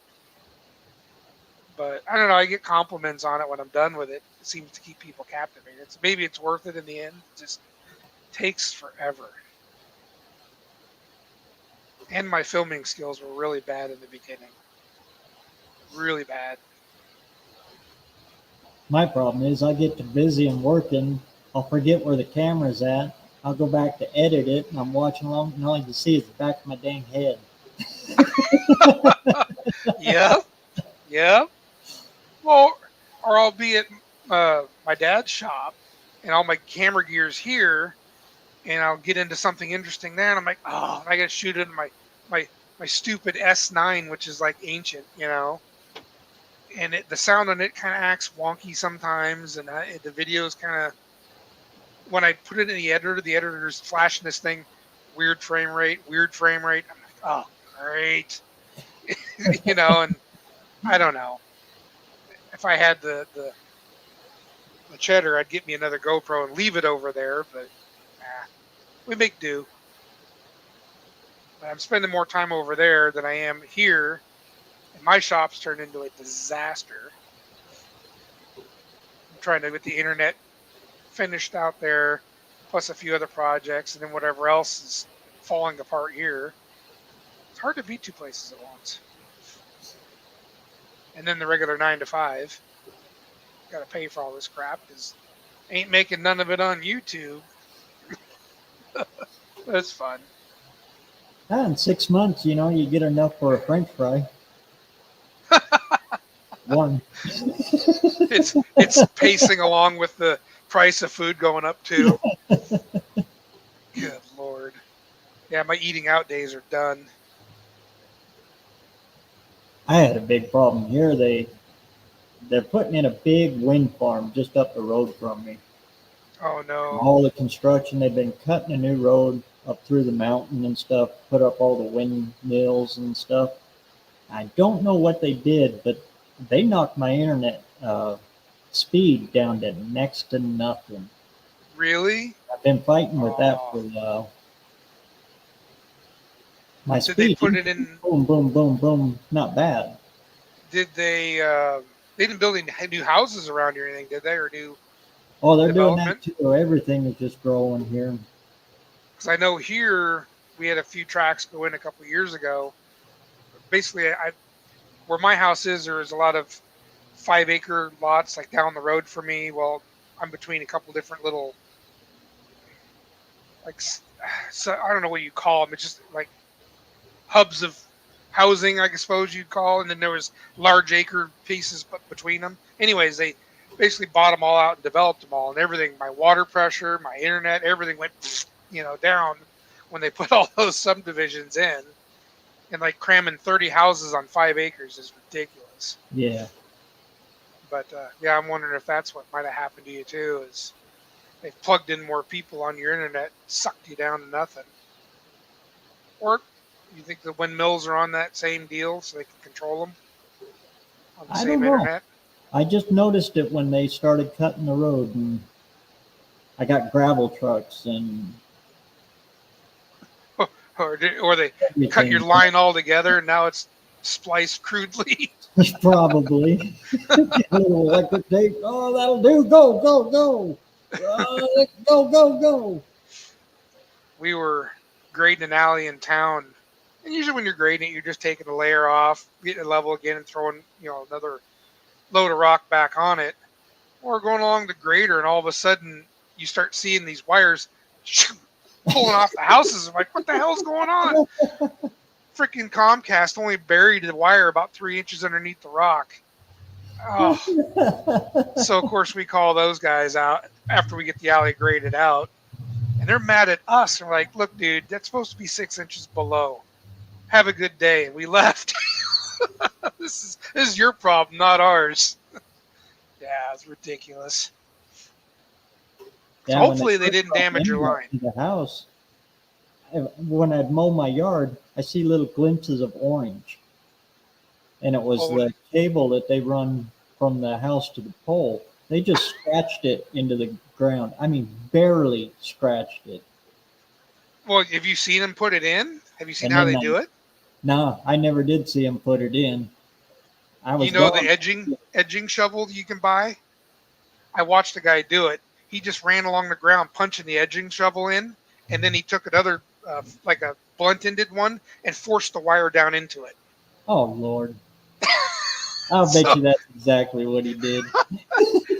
I'm watching him going, you got to be kidding me. Hacks.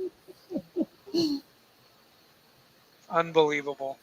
Hopefully that's not the case with yours. Maybe it's just something messed up. But No, that one I fixed. oh, okay. Now But when I mine, put because I power to put the a house, I was scraping the dirt back into the trench, and I caught it with the backhoe, so had to call oops. them up and sit, and they come right out, and I dug the trench for them, so it's in there now. I kind of did the same thing. I recut my driveway back to my shop along the house, and my power and everything comes from across that driveway to the house.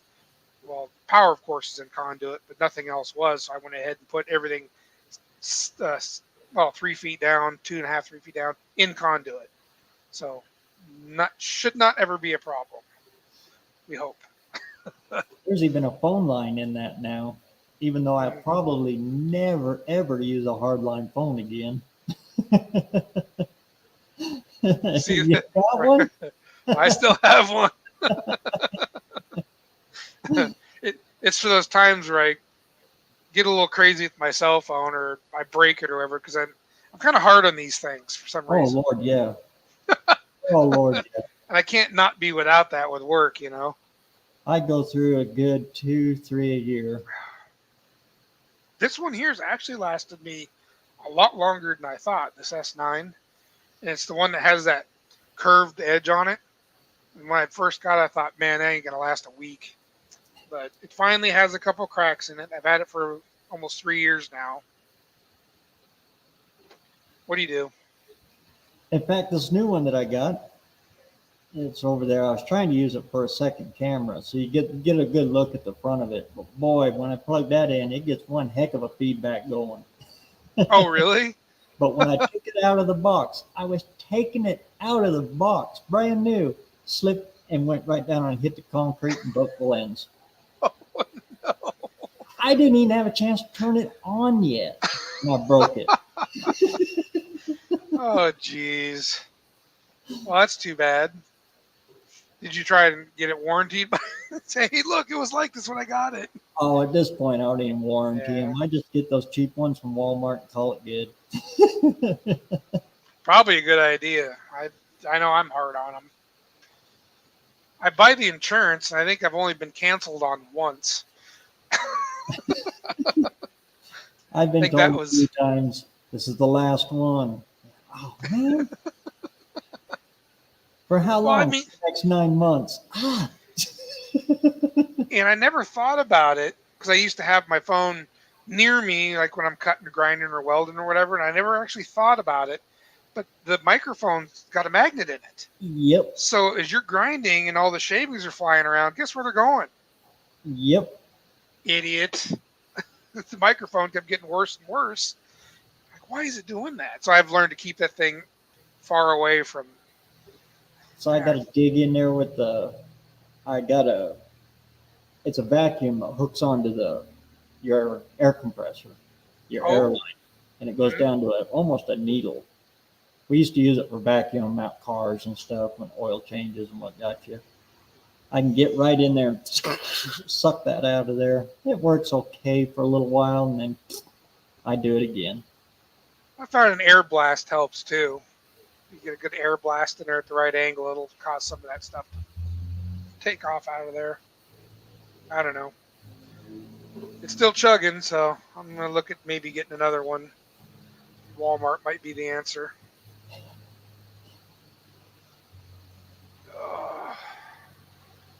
Yeah, that's who I go through. I just have the burner plan on it.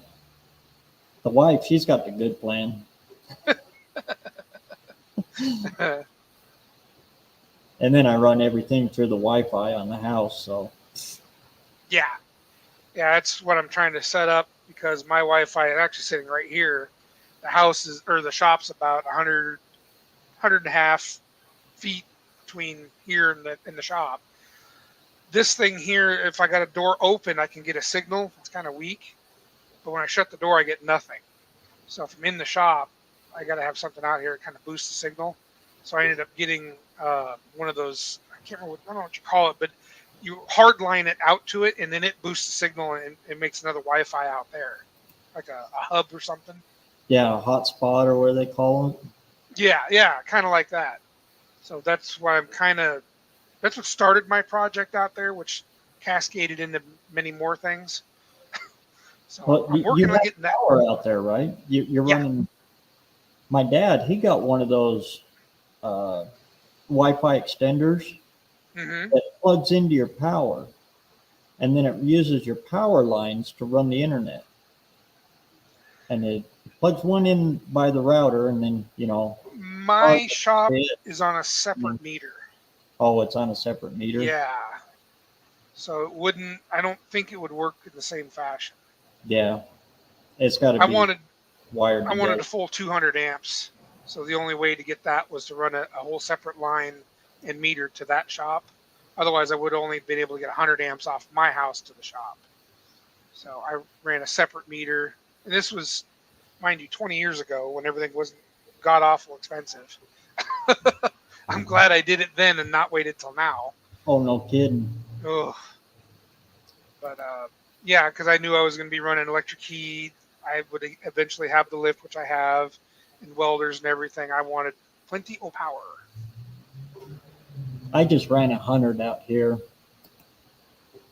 Which 100 works. You're not usually running all that stuff at once. I mean, it might have been one time where I had both heaters going, the compressor kicked on, and I was welding. And all it does is the lights flicker a little bit, very mildly. But, yeah, 200s I probably overkill, but at that time it wasn't that bad to put it in. So I went ahead and did it. Nowadays, they're doing a lot of that for the EV movement, so they can run chargers out to them. Well, I think those are 50 or 60 amps alone to run the charger. Yeah. And that's crazy. For a small one. Yeah. Which, if you think about it, I think most, isn't your range ovens like 50 or 60 amps? And obviously you're never running those at full tilt, but if you did, that's a lot of power. Yeah. Uh-oh. Everybody left. Everyone left to watch John Wilburn Nationals? Oh, really? Is he live? Live? Yeah, I think he's trying to get Turbo Tom over 500. That's all right. I hope Tom gets it.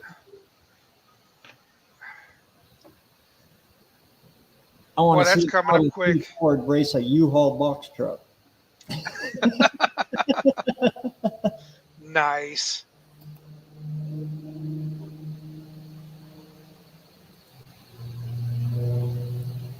I'm reading some of the comments. I wasn't paying attention to them when we were talking.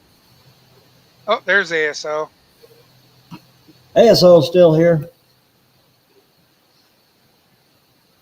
I was hoping he'd get that T-Bird done and get it there. I was really rooting for him. He gave her all he got. Hey, Woo! Man. Big block Chevy numbers, 396. The baby big block. Keep pushing, Tom. You're going to get it. I wonder, is Tom in my... How do you link these guys? I wonder... I got so many subs. I'm not sure. I thought I was subbed to him. Did I ever make you a mod? Yeah, but you're like asking me to do technical stuff. That's like way out of my range. That is moderator.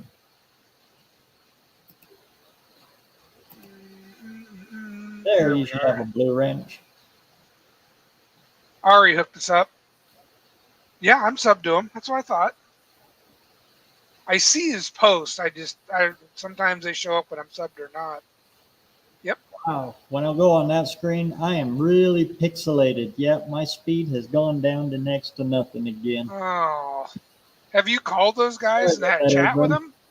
Yeah, they brought me a new router last week. I mean, what did they say? That you did lose speed, or? Yeah. Supposedly they're working on it. It's a problem now, in the whole area right now. What kind of line is it? Is it DSL? Is it cable? What is it you're using? Cable. Yeah, so you should be pretty fast. We've got DSL and cable in the area. Cable at my house is faster. My brother, which lives near my mom, and well, my mom too, they're on DSL, and it's actually faster than the cable there. I don't understand how that works, but I guess the cable over there really sucks. Satellite ones, but we got too many trees and mountains around here, and it's hit and miss. It is. Yeah, the guys that live far out of town, a couple of them are on satellite, and it's not that great. Yeah.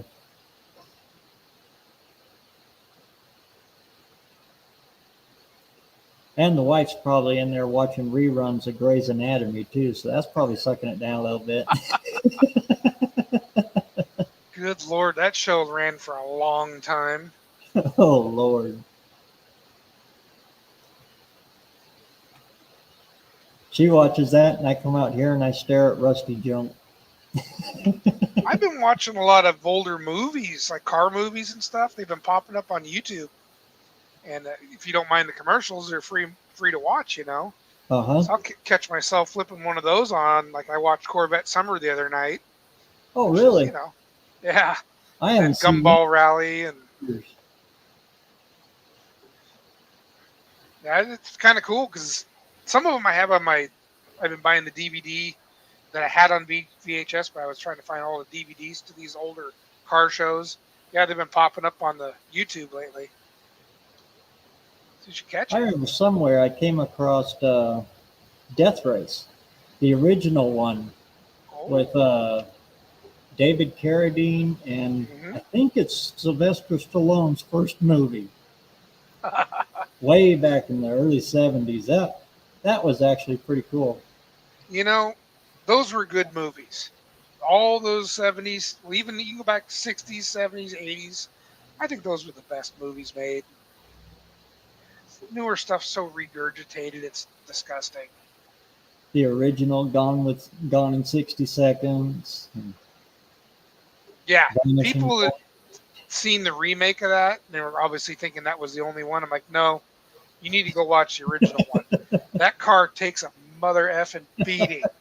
I mean, a beating. He still has the car, and it still looks like that. It's all bent and twisted. And holy cow! If that wasn't if that wasn't a sales pitch for that crappy front suspension, I don't know what was. I know that car. As soon as it went like that, I was like, oh, it's done. No, it kept going. Those torque boxes had to have been screaming for mercy on some of them friggin' jumps. Oh, I'm pretty sure in one of the scenes you can see it fold. Uh-huh. I'm pretty sure. But and that Ford Tower suspension is really not that great. It is No, not designed for that. it moves all over. But I had never seen the original. I'd obviously seen the remake of it. I was, because I'm only 40 something. I didn't realize some of these 70s movies existed yet, and I'd seen the newer one. I thought, oh, this is awesome! And then someone had told me, oh, it's a remake. Like, what? I'd watched that, and that I'm telling you, the beating that car took. If you haven't seen the original, you have to watch it. The beating that poor Mach 1 took, I don't think you could ever film anything nearly as accurate or as good as that was. The makes the remake look like a joke, especially the jumping scene that he did. That was just absolutely ridiculous. And if I remember right, it was on such a low budget, he did do it all in one car. So Yeah. they did it on like a $5 budget. Well, they kept having to repair the thing over and over and over again to keep going. What was it? He was going for the record of number of cars wrecked in a movie. And that I do.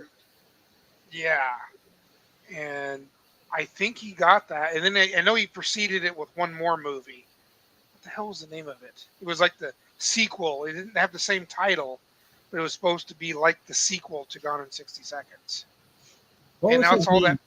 Kowalski or? No, Kowalski was the one with the Challenger in it. Vanishing Point. Yes. But his name was similar. Kluwicki or something like that, or yeah, it was a similar last name. Yep, just like Ari saying. Yep. Great movies in those days, man. I wish they still made them like that. Bullet, the chase scene, epic. You don't find scenes like that in movies anymore. My favorite of all times was always Thunder Road, Robert Mitchum. Oh yeah, yep. Even cheese. You want to talk about 70s cheese? Return to Macon County. Had a 57 Chevy in it, and they did a bunch of chase scenes in that thing. A lot of cheese in that movie, but it was still fun to watch, Trying to think of the actors that were in that one. They're big name actors, but they were not at that time. Yeah. Fireball. Which one was that one? I remember the title. Then you got into the 80s with like the Ray. Well, one you wouldn't think of. Some of the police movies. There's a lot of police movies in the 80s, and they put Dodge Diplomats like through the ringer in all these movies, or the box top Chevys.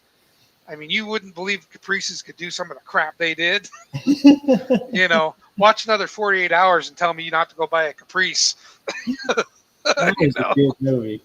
Yes, unbelievable stuff. They were ugly cars in the 80s. I mean, they're getting popular just because they're so different. But I wouldn't have touched one of those as a younger guy into cars. They were boxy. But nowadays they're cool because they're so different from today's cars. Now they're finding ways to make them really cool. And you're looking at it going, why do I find these weird urges of buying another box top? What is wrong with me? My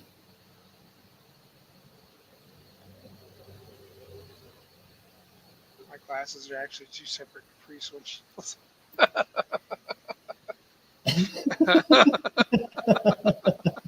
Yeah.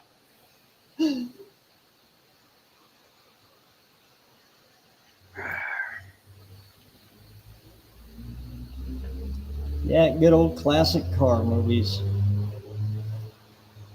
Corvette Summer, man. I remember seeing that at the drive-in. And you want to talk about cheese? Of course, when I first seen it, it was cool to me. I was like, wow. Yeah.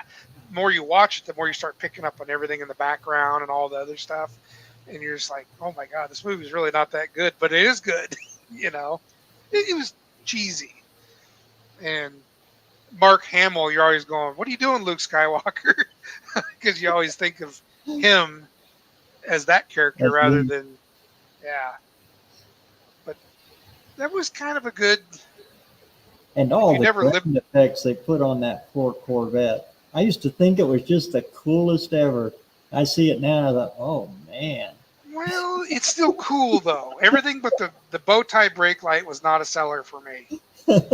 But I've never really liked that year Corvette. You know, Neither have I. but what they did to it did kind of make it cool. I would probably consider getting one of those, having all the mods but the bow tie tail light. The square headlights, on the fence, but it grows on you. But that was a big thing with those cars back in the 70s. Those body kits you could put on them, and man, they went over the top with them. Well, it was weird because everyone was all square headlight crazy, even on hot rods. They Stacking didn't them. look right. Yeah, yes, yeah. Vans, square head stacked headlights, vans with the square headlights. Yeah, of course those are the van days too, which that would have been cool. I kind of missed out on that craze.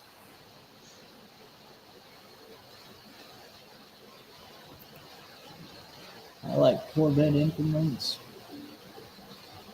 more so than cars themselves.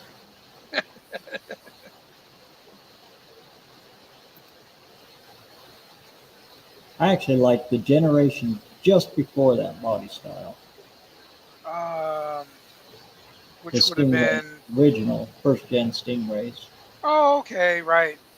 When, because they changed to that swoopy one in '68, right? Yeah, So it would have been think it was '67 and older. Sounds about right. Now, don't get me wrong. In '68, I think they had, didn't they have a 454 version of that? yeah, 2 years.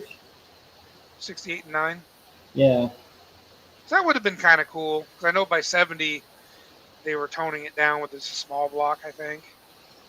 actually, the Just small block did better. It didn't well, really yeah, screw the weight of the car off. yeah, that's true.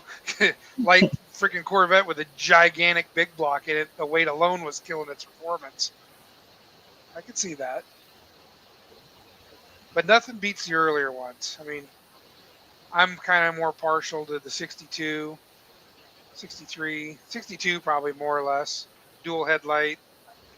I like the body style of the 62.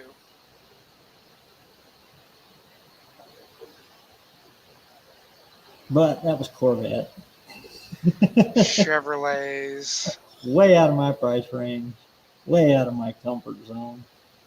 Well, and that was the nice thing about those doorstop cars, the late '60s, early '70s vets. When I was in high school, they were practically giving them away. Nobody wanted them. They were cheap, and then all of a sudden they started getting popular. Probably because the generation that had them wanted to collect them again. But there was a kid I went to school with that had one. He was driving it. It was a '72 or something like that, '73. Which nobody wanted those, but it Oh, was a and then Corvette. the late 80s, early 90s one. Ooh, yeah. Digital dash. That everything ran through.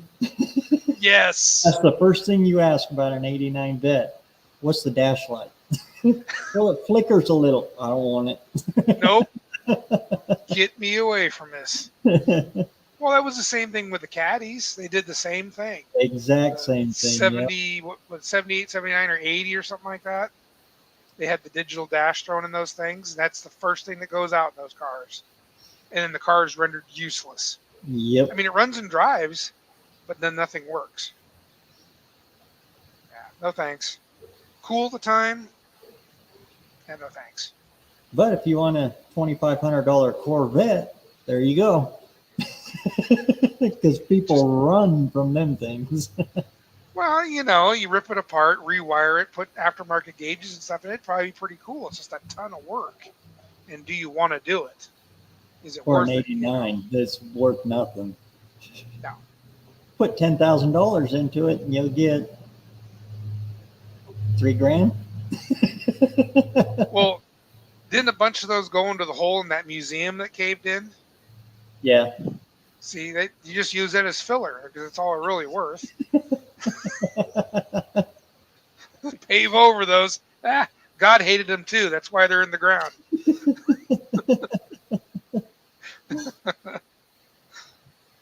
Yeah. Not for me. That was a lot like the reintroduction of the Thunderbird too, though. Oh. I kind of liked them. They were okay. I think the wheelbase is what didn't do it any justice. They should have shrunk the wheelbase down a little bit. I think they would have looked a little better. But I think they did that for a performance standpoint. Left the wheelbase kind of long. They're all right. Did you ever do a heater core in one of those ever? Mm-mm. Nightmare. Absolute nightmare. I think it booked for like 16 hours. Really? The entire dash assembly had to be removed from the car. It was, that saying, Ford, their better idea. That wasn't one of them. It was one of their worst ideas ever. But they're a great car, other than freezing to death because you didn't want to change the heater core. The turbo coupe ears, those are good. But yeah, that's what killed those cars. Was the cost it took to change a heater core in them, and a few other things. But yeah. And they were underpowered. They had the look, but they didn't really have backup on it. The turbo coupes weren't too bad, but you're right. The V8 cars, it wasn't there. Not at all. Then they reintroduced it again years later, like a 1 or 2 year run. I don't remember. I don't know. Of course, Chevy had that abomination, the HR. It was the pickup version of their PT Cruiser. The pickup. Well, they had the HHR, which was the basically like a PT Cruiser, but they had a pickup version of that. Yeah, it was the pickup version of that. Oh. And it had a convertible hardtop that rolled down into the fake pickup bed. Yeah, what was that? I do remember that. Yeah, that didn't do very well, did it? Yeah. That's right. Somebody, ASO should know. Ari might know. Ari would know. What the hell was the name of that thing? That was kind of more competing with the Prowler, though, wasn't it? It was like, I think the design of that kind of went more with the Prowler. Yeah. Kinda, yeah. Kind of a cameo remake type thing, yeah. But well, you gotta try. Impractical. And they were plagued with problems. Pontiac tried that. What is it? The Pontiac Vibe. It was kind of along the lines of the T-Bird. Oh, okay. I think I might remember that. They were trying to do something to catch. I mean, I don't think the automotive world was real happy in those years. So they were trying anything they could. When they re-released all the SSR. Yep, yeah. There we go. See, I knew he'd find it. Ari knows this stuff. Super Sport Reject.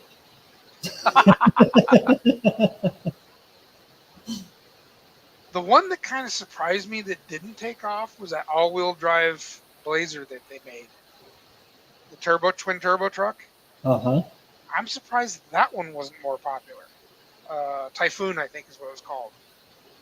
And then they had Did they have a Sonoma version of that? I don't remember. But that was a pretty fast rig. I'm surprised it didn't gain popularity. That's the one they put out to compete with the Lightning, right? Might have been. Well, it was the mini trucks. I'm not really sure. It could have been though. Yeah. I always thought the SS 454 was a better competitor to the Lightning, but that only ran a few years too. My dad bought a 94 Lightning off the lot brand new. Let me tell you, that was a rig to have. For being a pushrod 351 Windsor, man, that truck was a runner. And I'm sure there was untapped potential because Ford, for some unknown reason, could never open everything up all the way. But when we test drove it, it was.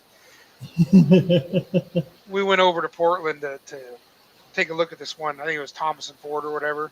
Well, it's only 2 seats in the truck, bucket seats with console. So the salesman didn't go with us when we took it for a ride. When he left the parking lot and got out onto the main drag, Dad let her rip, and it had the tires boiling out of the parking lot, out onto the street, going fishtailing on everything. We looked back, and the salesman's jaw was on his chest. I don't know if he was thinking we were going to come back with it, or if we were going to wreck it on the way back. He ended up buying it. No problem, John. Did you make it for him?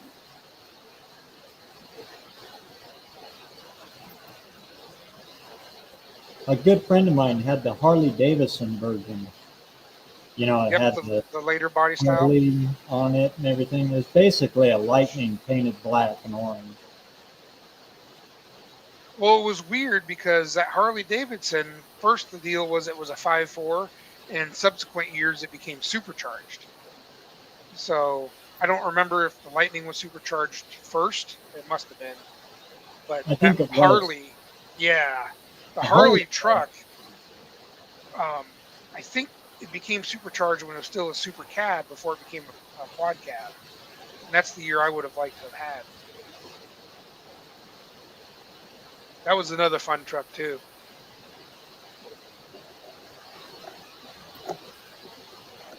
Where's he at with subs? I didn't even look when I was on this thing. Yeah, where's he at now?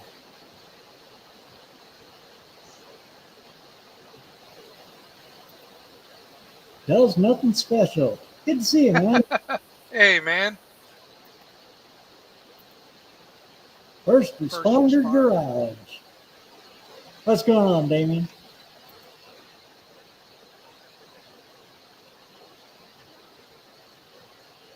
I'm sure Turbo Tom will get there. Oh, it's not too far. 398. 100 away. 102 away. Yeah, about 3-4 videos away. Or one short.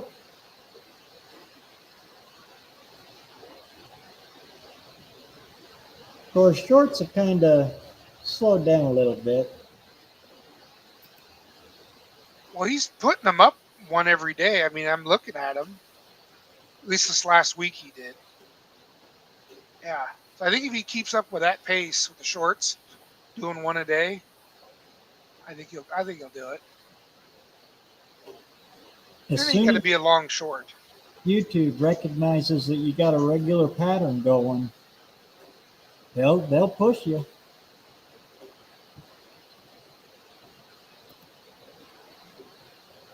And then once you break that pattern, yeah, they bury you. Guilty. Yeah, I mean, that's why mine hasn't grown, because I haven't put anything up. I know it's of my own doing. I've just been busy. I'll get stuff up when I get it up. But if he keeps doing that, yeah, I think he'll be good.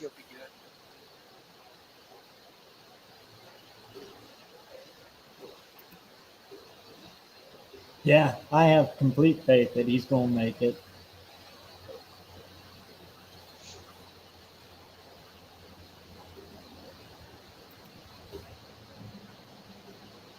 I mean, when he did the Model T lunch stop deal, and that was a good one. You know, he picked up a few views on that one. So I think if he keeps doing similar videos, he'll get more traction. I like watching those. Whenever I get a moment, flip through. Oh, cool. There's some, video to show. Kind of take a gander through the cars.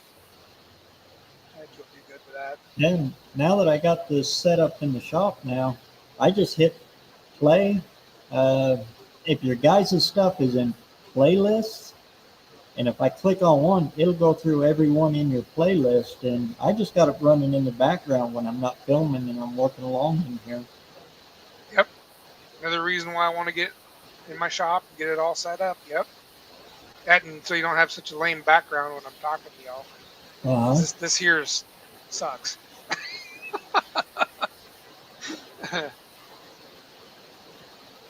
Then you can make fun of me and how I have crap everywhere and I'm not getting nothing done and my projects are buried. I love hearing well, you got to do this or do that. Yeah, I know.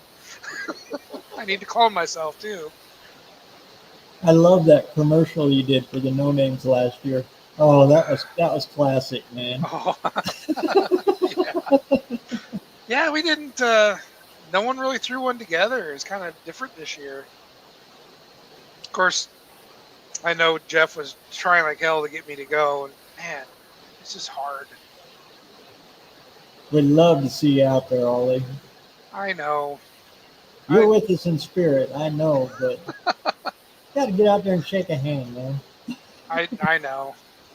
Well, maybe if I plan my cards right, I can get the kid dropped somewhere or get her situated. Buy tickets ahead of time enough. Find that magic sweet spot where the plane tickets are the cheapest. That might be doable. As far as dragging a car out there, I don't know if I got anything that'll make that kind of trip I can trust. Yeah, I'm going to trailer from now on. It's just, that's too much. Well, I got to hand it to you. You were brave in it, and I don't know. I think it was just one of those deals where that car just hasn't been driven enough to know what could go wrong. We kind of slammed her together and hit the road, and I'm going, okay.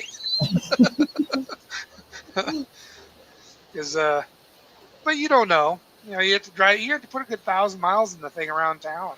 Yeah. Kind of see what falls apart, what doesn't, and then get it on the road. That still doesn't guarantee something ain't gonna happen. Oh, and I had that trunk loaded with every spare part I could possibly think of. About the only thing I was missing in the trunk was a new cam and lifter. Well, you start going in that deep. I don't think you're doing that along the side of the road anyways. Even when I took my 56 to the beach one year, I usually try to travel with somebody, and I drive it. I don't trailer it. I drive it out there. It's probably 2 hours, roughly, from here to the beach. A friend of mine was more worried about he had a 61 or 62 Chevy wagon, and he heard it making these weird noises. So he spent hours running it up down this road, trying to get it to do something. Well, he was all convinced he was going to be the one breaking down. We hit the road. I'm the one that breaks down. End up having a bunch of trash in the fuel tank, and it plugged up the fuel lines. I don't know how you really fix out along the side of the road, It managed to wipe out the fuel pump, and I'm stuck 8 miles outside of Astoria, middle of nowhere, and here come these dudes in this truck, and I'm looking over at Phil, and I'm like, oh, great. Now we're going to get raped in the middle of nowhere. The guy's going to take my truck, strip it for parts. We're going to end up being some weird news story on a 6 o'clock deal. But no, they ended up being pretty cool guys. They let me store the truck in the shop, and I ended up getting it fixed. The movie delivered, right?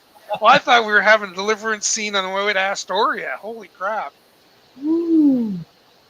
End up meeting two really cool dudes that they had a transmission repair shop, and he closed it down, and his shop and behind his place was filled up with basically everything that was in his shop he shut down. They were really cool. It was Goonies. Actually, we weren't far from the Goonies house, but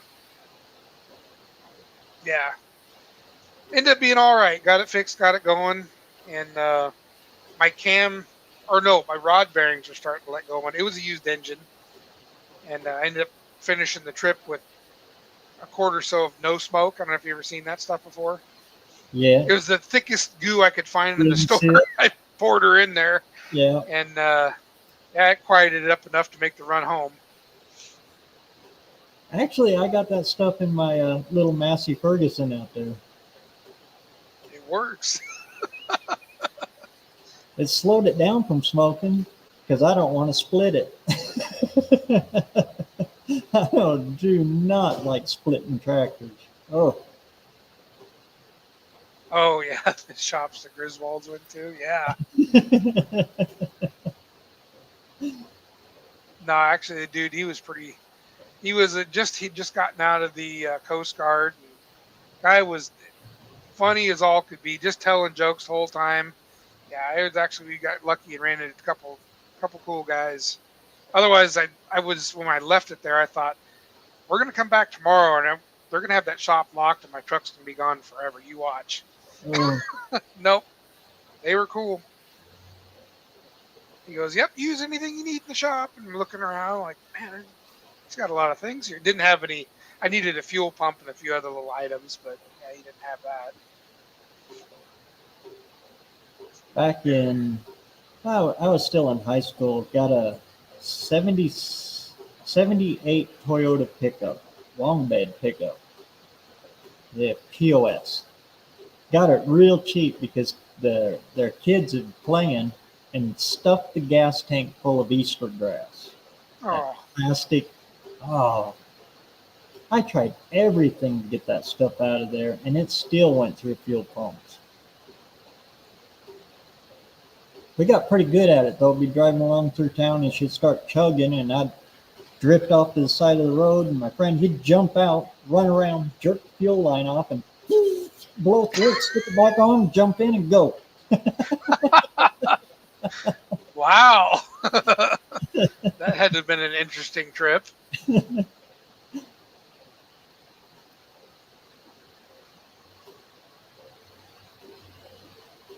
That was the one that was also so rusted out, and we got it stuck doing donuts in the Kmart parking lot. And went to four of us went to go grab a hold of the bumper, the bed, to lift it up and walk it out of the rut so it'd get traction again.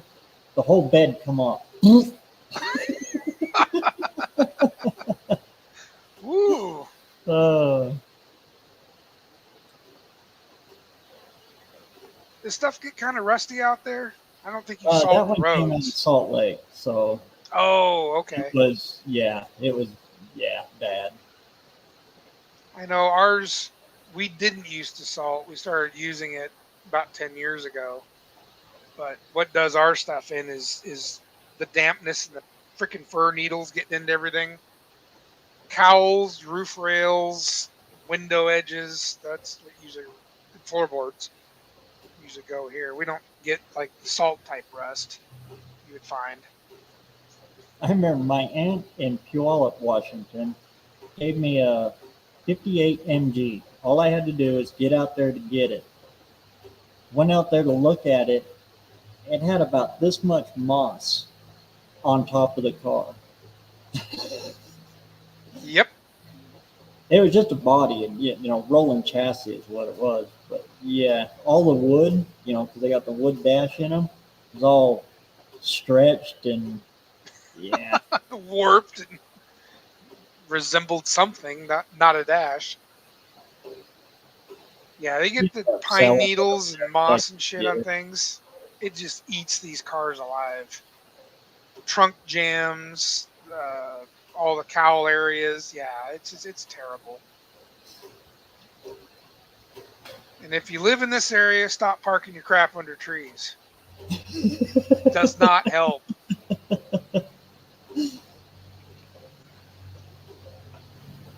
And those trees, oh, what are they called? They're on the Wyoming or Oregon license plate. What pine tree is that? They got needles on them about that long, and all they do is shed all the time. Is that what that tree's supposed to look like on the license plate? I always thought that was the ugliest tree they could put on the plate. Oh, Lord, it's nasty. Pine trees, we got a lot of those, the long needle pine. But sequoias, there's another Oregon has some sequoia. We even got a few sequoias here, not very many. But I never did know what that tree was supposed to be on the Oregon license plate. It was so hideous. We mostly have fir trees around here. So, I mean, if I was to put a tree on a license plate, that would have been the one. Not that ugly, skinny one they use on the plate. That was stupid. Ponderosa, is that what it's supposed to be? Yeah. Ugly. Ponderosas. I got a ponderosa out here. It's they're more full, but same thing. They Yeah. just shed them long needles constantly. Oh, we got pines here too. There's where my car trailer is parked. There's one right above it, and it just dumps shit all over it, and it makes a mess. I'm constantly cleaning it up, but it's kind of where it has to be. I don't have another place to put it. And the pine cones that it drops, good lord, I hit them with the mower and it's like a bullet. I had one bounce out, hit the trunk of the tree, come back and smack me in the head and about knocked me off the mower. They get to be the size of an apple sometimes, you Yeah. know? They're pretty good sized pine cones. It's the sap that drives me nuts. Oh, well, for a perfect example, Bryce's car. The guy he got it from, the name's escaping me now. Anyways, he had it backed underneath the pine tree, and you saw all the sap on the deck lid and everything. Yeah, that's miserable. My trailer's got some of that stuff on there too, and I'm constantly cleaning it off so it doesn't end up like that. I just wish I had a better place to put it. Those and Siberian elms, they just weep all the time. Matter of fact, the other day, speaking of trees we hate, didn't realize it, but I was trimming a sycamore tree. Oh, If really? you've ever had a sycamore tree, the second you get any kind of dust off of that from trimming it or messing with it, it just gets into your lungs and stuff and causes you to sneeze and your eyes water and you can't breathe. They're terrible. Sycamore trees they're kind of a neat looking tree. Their bark peels off, but they are miserable if you put a saw anywhere near them. Yeah, I wasn't paying any attention when I was limbing it up to what tree I was cutting on. And yeah, I paid for it. They're bad. Like a Russian olive. Oh man. Could be. We don't have any of them. They got thorns on them like this. Ooh. And every time you trim them, they grow more thorns. So they're just, and they're poisonous. Which ones, Ari? You said something was indigenous. They're indigenous down here, all over the place. Yeah, which ones? Sycamores? God, if they are, kill them all while you can. They're horrible. I mean, as long as you don't have to trim the stupid thing or anything, you're fine. Some genius decided to plant them in different spots around town here. Yeah, sycamores. Okay, yeah. Oh, hate those things. I mean, they're pretty trees. They get really large. You know, they're real leafy. But, yeah, if you got to do any maintenance to them, horrible. Bradford. Oh, the pear trees. Ha ha ha.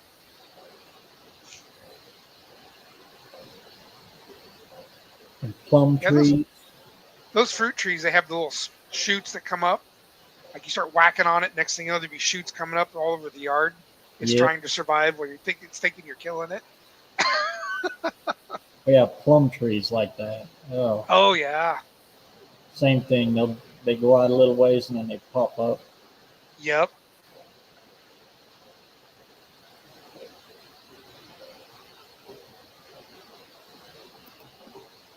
Cut them down, they sprout 20 more. Yep. And then you have 20. I had bamboo that was like that. Somebody planted bamboo in my yard before I bought the place. And it was a thick forest of it. We're talking stalks, that big around. And I started hacking on it, and it made it mad. I mean, we're talking like overnight, it would go 20 feet out and have a chute up about yay high. I mean, it made it really mad.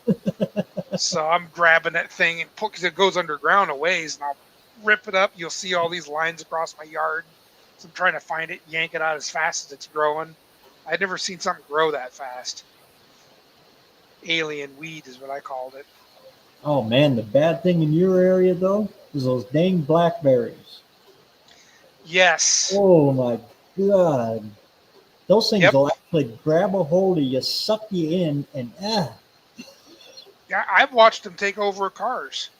If you get one sprouting up by a car and it decides it wants to take over, and the worst of it is, it's what it is. It's the damn birds are eating the berries and crapping them somewhere else, and they'll grow.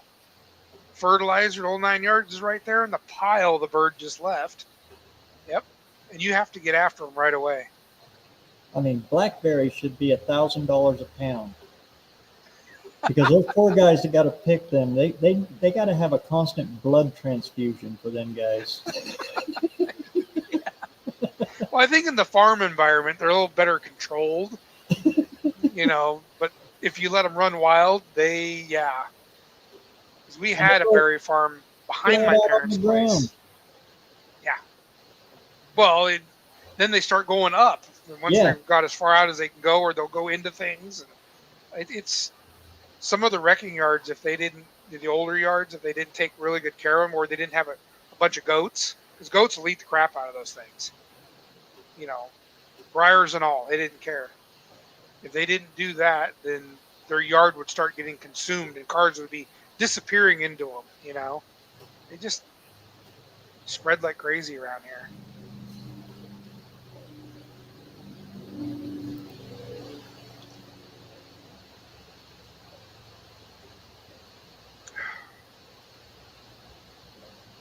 Yep. Brambles are mean.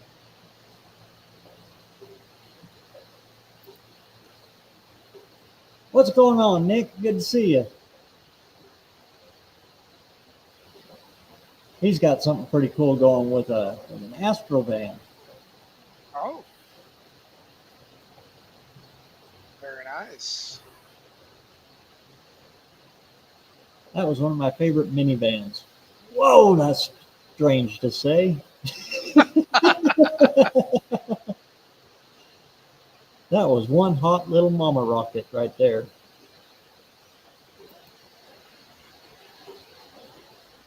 Rear wheel drive. Those caravans came out. I remember that. My parents had to go look at one. I begged my dad not to buy one. Do not buy this. It was those first gen, Voyagers caravans at the crappy V6 that used to eat the valve guides. These are great. And they're trying to sell my mom on it. My mom's rolling her eyes.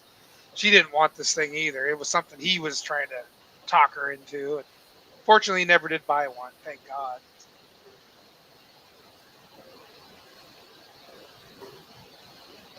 I think they ended up buying a full-size Bronco instead. My stepmom had 2 Windstars. Ugh. Well, you remember the Aerostars. Those things were everywhere, too. Remember the Pontiac Passport or Transport? Yeah, the Transport. It looked like a thing from Star Trek, the shuttlecraft from Star Trek. Had a windshield that was like 5 miles long. It just looked like a giant wedge. Yeah.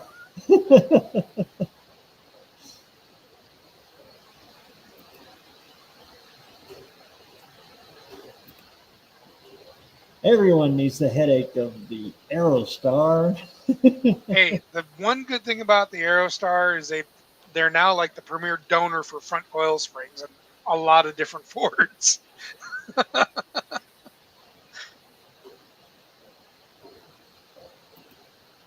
You can't beat a Toyota Cariva. Is that the egg van? We call them egg van. They look like a giant egg. Is that a Previa?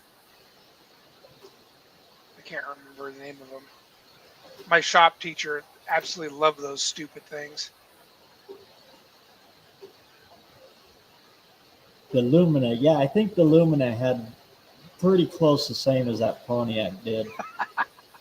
Half mile deep dash.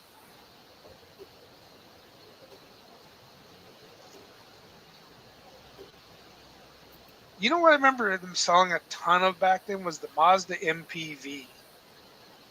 Those freaking things were everywhere around here. Southern California too. When I was just there this year, man, I seen a lot of them still on the road. That surprised me. It seemed like half my friends and their soccer moms and whatnot had MPVs. But I know a lot of Model A Fords and Model T Fords that have got caravan seats in them. Yeah? That well, at the back, if it's a Model T, the very back seat. If it's a Model A, the middle seat, bench seat, fits right in them. I'll be dang. That's good to know. In fact, I think I still got one over there. Colleen's got an MPV still.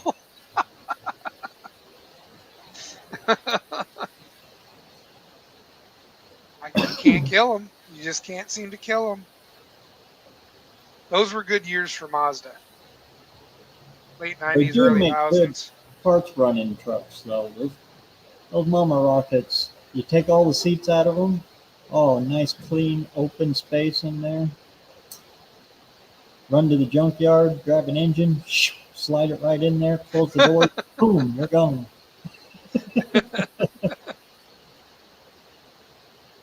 And they're nice and low, so they're easy to just slide a transmission or something up in it. Now you're talking. Now you're thinking. That's right. Makes And you sense. got pretty good mileage, and if you blew it up on the way, oh well, you pick up Just another sign the one for title and leave it in the glove $100. box. There you go.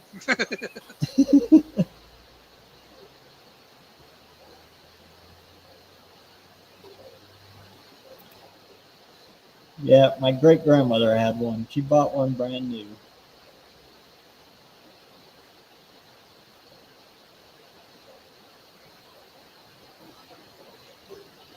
What's the one I see the turbo videos on? I keep seeing someone took a caravan with a turbo 6 or turbo 4 in it or something. Guy's doing block long burnouts of the thing. What motor's in that? Is that guy from? I think he's from Florida, and he specializes in that. And he builds quite a few of them, and he paints them all burgundy. I just He's remember made a seeing the whole video. business out of it. It says it's a 2.2 turbo. Is that what it is? First gen caravan, 2.2 Unfreaking turbo. believable, this thing.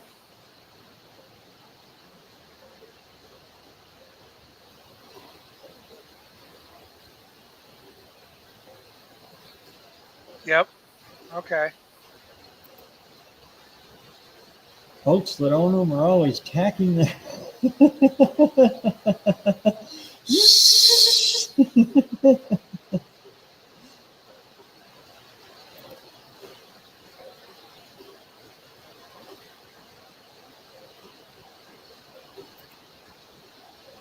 The old ones, the second gen, got the SRT4 swaps. Oh, okay.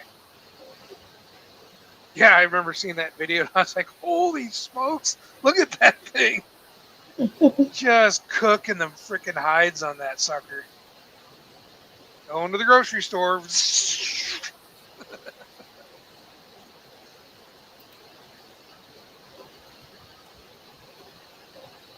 Gus Mom, huh?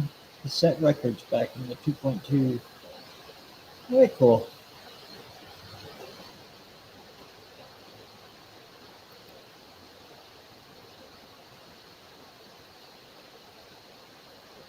Previa van with an all-wheel drive and a turbo. Really? My dad's That's neighbor's got interesting. an all-wheel drive Astro van. I was just gonna say turbo egg. God, those are ugly. My shop teacher loved those things. I don't know why. Probably for that, you can fit a lot of parts in the back. Well, he might have made a comment where the engine's right next to you. You just kick the cover off. You can work on it whenever you want to. Oh Lord, Ev- a friend of I, mine had a 70, I think it was a 74 Dodge van, full-size van, and it burnt oil bad. And we'd do that. We'd be going down the freeway and it'd start running like a John Deere, and you'd kick the doghouse open and you could put a cord in it. Get the doghouse Holy cow! back. I guess that is the Oh, plus side.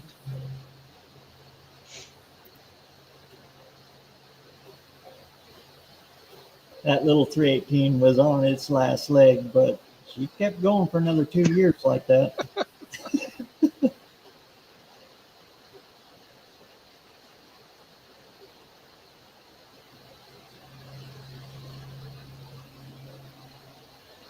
Speaking of Dodge, what did you ever do with that? What was it, the Dart you had? Yeah, I still got her. What's I the just pushed plans it of out to the that? back. Probably going to put the slant six and 904 train back in it. Y block, freaking abort. Yeah, I can't bring myself to cut the car. The car's Makes in just sense. too good a shape for it. So now you got to find another home for the Y block. Yeah, I know. I thought I had that taken care of. I really need to find a home for that because it's only got a few miles on it. I don't even think it's got break-in mileage done to it. Now I know you got several of these 58s. I Uh-huh. get them confused sometimes. So this one here you're working on behind you, was this the same one that you started? No, that's a Fairlane that I started on. Okay, that's This why one's it's here. 300. It's a little smaller. Okay, okay. And that one there is going to stay a big block as well, the Yeah, Fairlane. but So I'm you're going to have putting two an 87 block 460 in the Fairlane in the Fairlane. Okay, because it's going to tow this one. okay, okay. Yeah, I was always kind of getting them mixed up a little bit because I know that one was going a similar I do direction. too. I was going to say dump the Y block in that, but that one's the different 460 Yeah. uh, setup. Okay, Now now I I'm got with a you. set of wagon springs I'm going to put under it That'll be cool. and some helper bags to go on it. Hey, they used to tow with them back in the day, so why not now? Oh yeah, I met a guy up in Kalispell, Montana, back in the mid '60s. His parents, his dad, drove a '59 Ford with the Y block with his house on the back of it. One of those old early '60s, late '50s trailer houses, and he towed that thing all the way from Minnesota, all the way across Montana, up the Butte, Montana Pass. That's Holy a crap! horrible pass. And that thing made it all the way to Kalispell. Wow, that was a low gear, slow crawl, I would imagine. Oh Lord, yeah. He said it overheated a couple of times going up the pass. They just pull off and let it cool off. Go back in the house, fix dinner. Wow. Well, I guess that's what you got. That's what you do.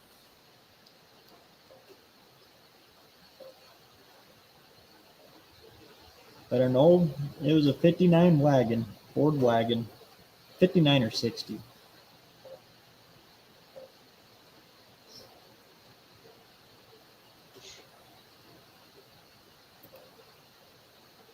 You know the embarrassing thing about that Y block? I can buy from Speedway fender well headers for a Y block. Really? I can't buy them for a 460. What is Well, wrong with the picture? How many people are still playing with a Y block? how do they even make fender well headers for an FE? I haven't found any. I haven't found any of those either. You would think that would be a fairly popular setup, not But a they're Y block. for a Y block? Nobody messes with those anymore. I thought I was the Not, only guy. I mean, did they ever really have that kind of popularity? I didn't think so, because they were always an oddball. I mean, there's a couple guys here in town that's all they mess with is Y blocks, but it's only here, there, to the number of FE guys or big block Ford guys or even, of course, Chevy guys. But why would they make a set for a Y block? I don't know. Well, when the FE came out, that's what everybody was doing, jerking them Y blocks out and sticking an FE in there. Well, yeah, Because they it lost was power. instant power gain too. Don't get me wrong; they had their run, but there was just the design. You went over it in your videos, all the inherent flaws with it. Yeah.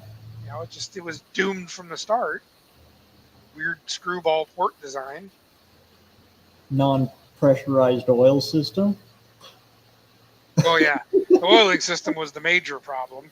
I don't know. It was weird, but they're putting the Y blocks in a lot of the old hot rods too now, just to be different. It's just a sea of small block Ford and Chevy stuff in them. It's kind of neat to see a Y block open air, and they have a unique sound to them. Yeah. I'll give them that. A lot like an FE. Which the 56 custom line I picked up, I'm keeping the Y block in it. So different, just to be different. In a Fairmont, be different. Yeah, with the Y block, you can tell it was half done. It was half baked. It was slated for so much more. Well, the thing that's hated the most is the cam and lifter setup. That had to have been the dumbest design ever. The top hats. Yeah. Well, yeah. In order to change the cam and the thing, it was a nightmare. You gotta lift all those lifters up. Or do a all lifter the way up, change. and they all fall down in the oil pan. You hope. Well, you seen the crazy tool that was invented for pulling the cam out and doing lifter changes with the engine in the car still. K.R. Wilson designed it or something. It was some weird tray or tool you slide down the bore and it grabs them individually and flips it around. And have you seen that tool? Yeah. That is crazy. If I pulled that engine out, it would never make it back in. back then, I'd be like, the hell with this thing.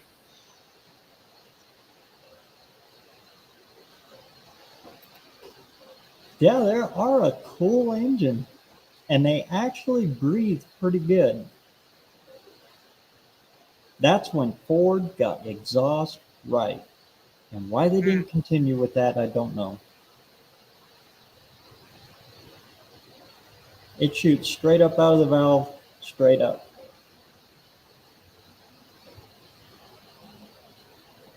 Well, why did that engine look so small block Chevy-ish? You know what I mean? The whole design of it. Siamese ports, rear distributor. It was like somebody spying on somebody when they were designing this thing. Well, it was supposed to be a rear sump. Well, it was more or less. I mean, the But oil pump and everything was the rear, so why they didn't continue with that? they had to change it. And the chassis department took all the money for the budget. So they had it's a whole bunch of make do with what we got is what happened. That's why they got the screwy external oil pickup tube that runs down the side and then back into the pan up front. I mean, it's all that is weird stuff like that. Well, it was like the engineering department for fighting with each other. Uh-huh. That's what it kind of looked like. It's exactly what it is. And then knowing Henry, as cheap as he was, I'm sure he was trying to reuse garbage from the flathead, which is what it looks like, to into the Y block. And I'm like, instead of just starting with a fresh slate, I almost swear some of the flathead stuff was thrown into the Y block design, which the lifters being one of them. Now, the division that got the good money was the Mel, Mercury Lincoln. Oh, yeah. Yeah, see, they didn't fall down that rabbit hole with that Nope. engine. And that one made some serious power for the 50s. Whew. Oh, it weighed a ton too, didn't it? Oh, ton and a half.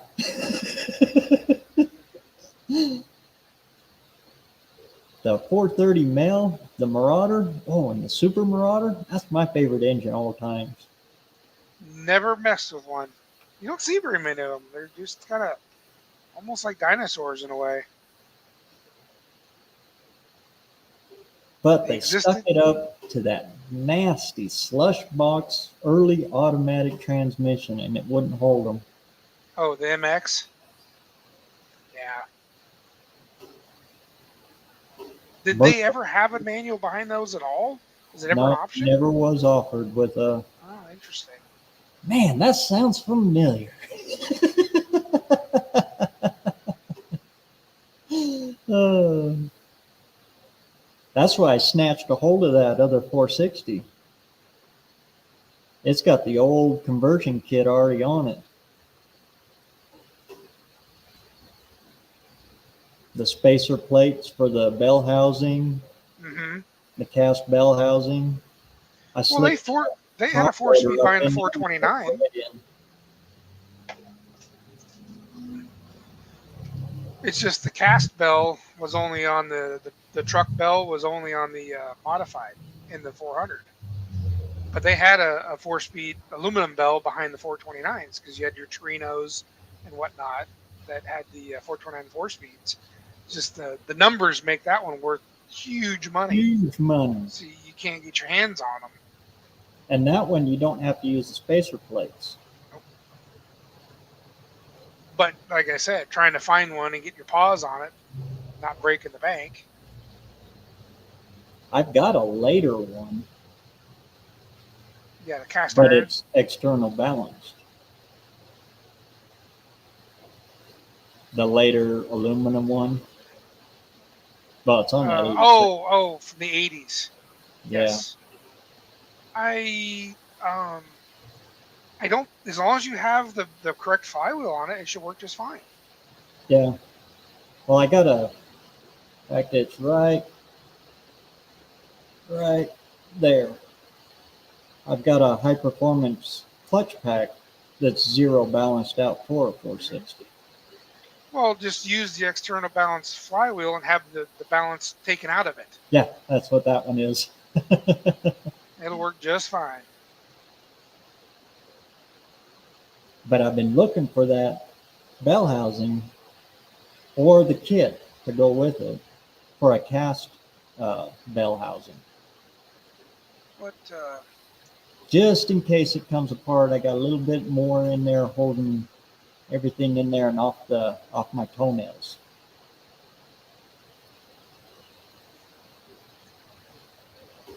and they should have put a 4-speed behind that thing.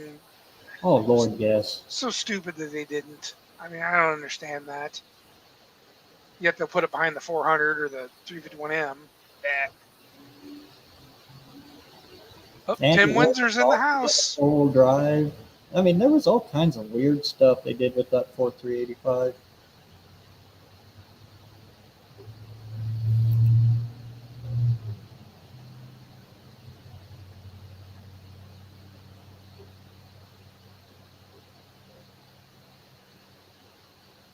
I missed one there.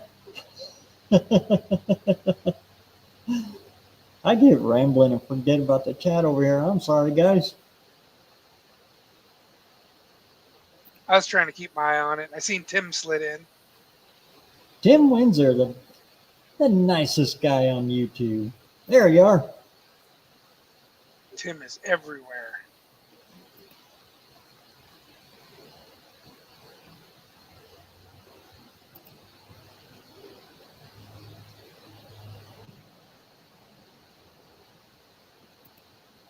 On the industrials, huh? Yeah. Yeah, the mail, but the mail went, oh, good Lord. Some of them were like 11.5 to 1 compression. On the Mel's? Yeah. Really? They were breaking 400 horsepower in the 50s. I have got to do more research on it. I've never messed around with them because they're such, you didn't see very many of them. But they had zero aftermarket support. So about the only thing you can do with them is pull that stupid carburetor off and throw it and stick anything else on it. Did they not have a small amount of aftermarket intakes made? Like somebody made it like a tri-power for them. Yeah. I think There was Offenhauser might have offered something. I'm trying to remember. EEL, was that ELCO? Is that how you pronounce that? I think they might have had some offering for them. Real rare. It's not like Edelbrock's or something like that. Yeah. You couldn't find any mainstream, maybe Offenhauser, and that was about it. Easier to find hot rod parts for a 318 Pauly than it is a Mel. And then the 462, they dropped the compression way down on them. And so 430 was pretty much the last real good one. yeah, that was the good one.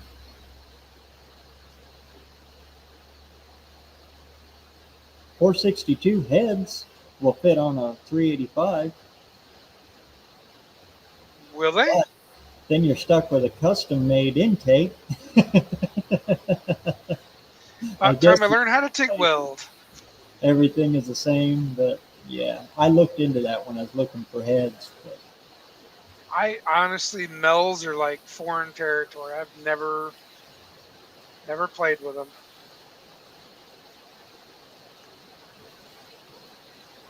Well, even the Y block. I mean, obviously it's how we met. Y block was foreign territory. I'm getting into those now too, just to learn something different.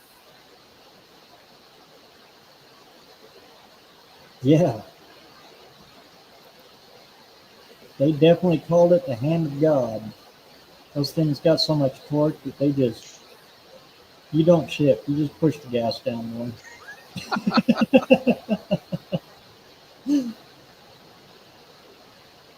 Cousin Mike, he had one in a 59, just a regular Marauder. And you could not keep tires on that big old 59 four-door Mercury. Well, it surprises me they didn't use those in the trucks and whatnot, being such torque monsters. They did have the industrial version, but they cut the compression on them. Of course. Engineers at their best.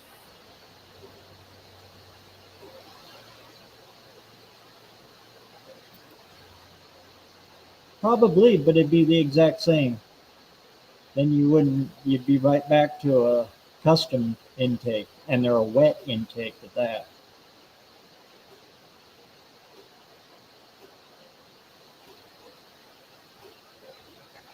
So the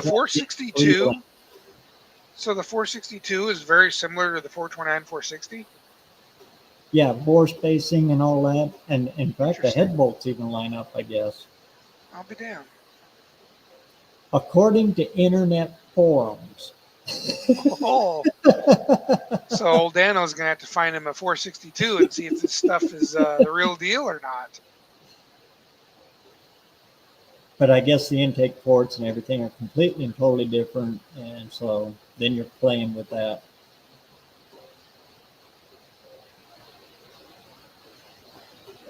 Now, I know the 477, the 391, 361, 534, those industrial engines are definitely monsters of their own.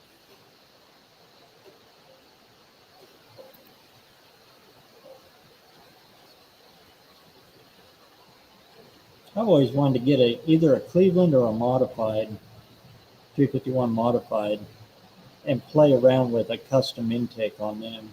It's trying to build your own intake. because they're a dry one, so it'd be a lot easier.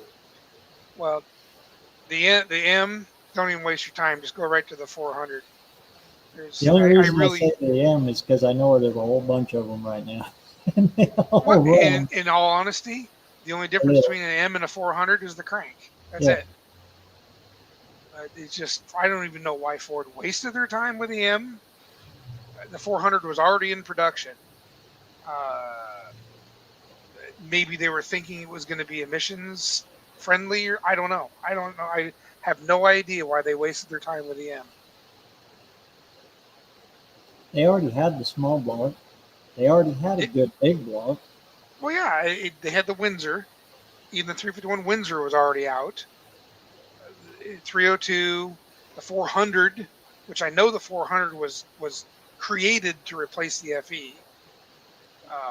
They were looking at good reasons to get rid of it, which is surprising because the FE went clear into 76, Yeah. which is when the M came out, which, yeah, 75, 75, 76. And it was a turd out of the gates. So I don't understand what the purpose of the M was other than, yeah, I don't even know. I really don't know. It was terrible. And it had the head crack problem. Yeah. But the 351, Well, the Windsor my would run neighbor's got circles. one in his high boy over here. You know, the little 2-barrel 351M. Very reliable truck. It's you go over there and hit the key on it, and it'll fire right up. But that's you're kind of stuck with what it is. You can't really do much with it. It's just what it is. Now, Ari, don't call it a 400M. It is not right. It's not a 400M. It's a 400. The M was only on the 351. You'll get the purist guys just burning your tree down if you put M behind that. It's actually a 335. Yeah, 335 series. The 351C, the 351M, and the 400 are your 335 series. That's where people go. Their mind just explodes because Ford used two different bell housings. They dropped a letter behind the 400. They're like, all right, screw it. I'm going back to Chevrolet. Yeah, because it does. They get goofy and stupid. I don't know what was going on in those years. Um, Even I, for the longest time, called it a 400M, and boy, I took heat for that one. But yeah, it is what it is. yeah.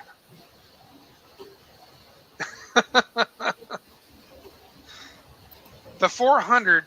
Now, there's the engine that just came out, wrong place, wrong time. I think there is tons of untapped potential in the 400. For one, it's the only 4-inch stroke Ford engine. I don't think anyone knows that. Well, car passenger car, you can't count the industrial stuff. I don't. Yeah. But 4-inch stroke, even the 390 was never a 4-inch stroke. They're 3.98, if I remember right. So it didn't make the 4-inch number.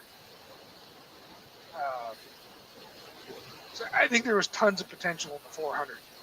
They just came out at the wrong time.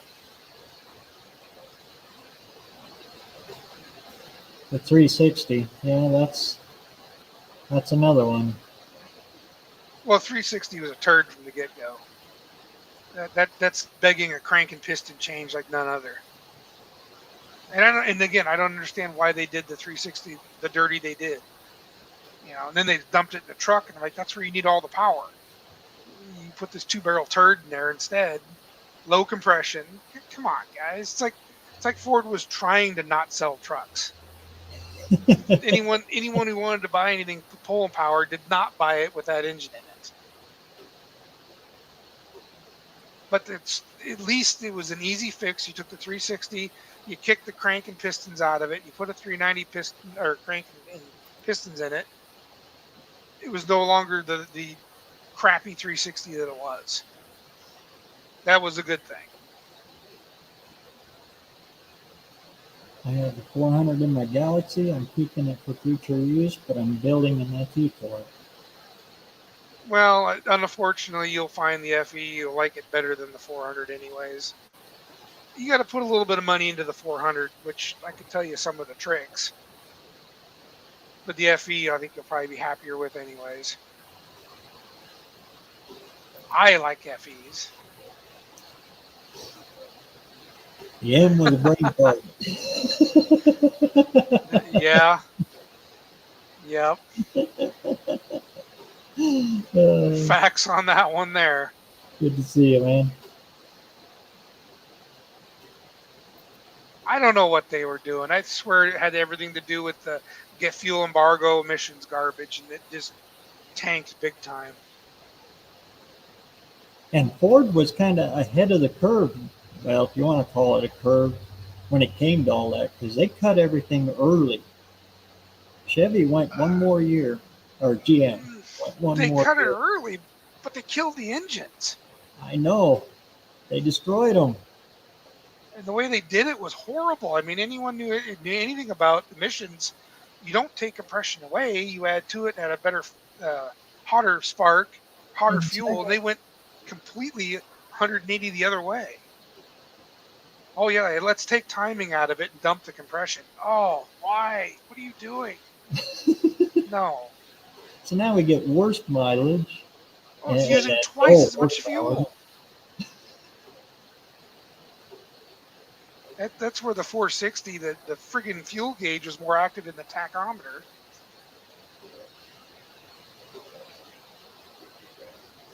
That's why they put them right together like that, so they'd meet. Like Nick brings up a good point. He was talking about why the 360 when you had the 352, the 352 would turn circles around anything at that time. I mean, the 360 was a joke, and you could get the 352 in the trucks. Yeah, why would you order it with a 360? You order a 352 or jump right to the 390 when it was offered. The 352 was one hell of an engine. And another one that didn't get a whole lot of credit. I remember back in the day, the 352 was a very well-known engine, though. Mm-hmm. That was back, what did they call those, a jailbreaker? And I mean, it started off life in the cars. Well, both cars and trucks. Could you get it? Yeah, you get it in the truck then too, I think. That would have been 58, if I remember right. But I think they're still running Y blocks and trucks up to 62. So I don't know if you could get. Yeah, you could get a 352 in the early trucks, couldn't you? 62, 63. I know they were in the cars. Yeah. I don't remember if you could get it in the trucks in those years. I think they were really pushing the Y blocks, which turned into farm implements and wind machines and stuff for many years. The Y block.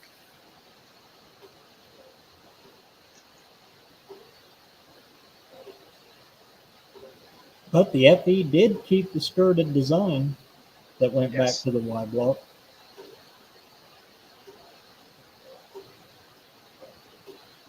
The 352 really didn't get the recognition it should have. That's a good engine, the early ones. But then again, it's hard to compete when the 390 followed it, and the higher performance version of it did real well. So why cubic inches? Cubic inches. There's no displacement for or replacement for displacement. Getting dyslexic on you. So yeah, I could see how the 352 got a little overshadowed.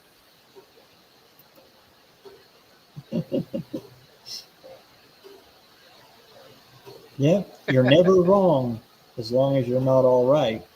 That's right. I find that to be the truth.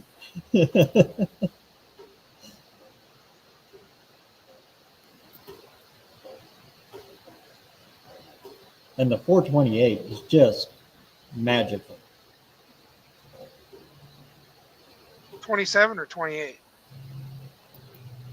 What's that? The 27 or the 28? 27 and 28. Yeah, you said the 428 was the magical one. Yeah. 427, I think, is the magical one. You like the 427 better? Yeah, that was the one that made the gobs and gobs of power. 428 was a good engine too. I think it was a longer stroke than the 427. Yeah. But 427 was the unbelievable performer. Short stroke, big bore. Made Shelby a lot of money. Won a lot of races. And then he had the camera top they threw on it. Made even gobs and gobs more power. Not saying the 428 wouldn't have done the same thing, but you couldn't spin it nearly as fast.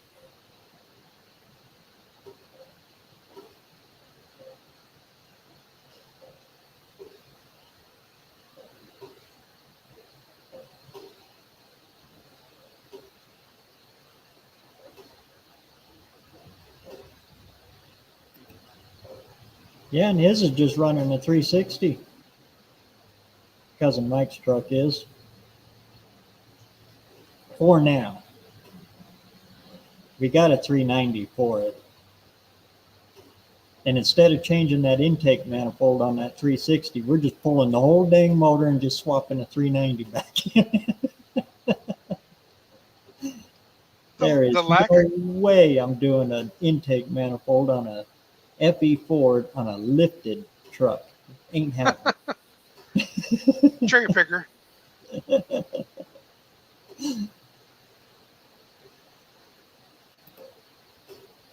Drove 16,000 miles. 65 Galaxy 500 a month ago. 352 4-barrel, all stock, even exhaust. They were good runners. They really were. I think they just got overshadowed by the 390.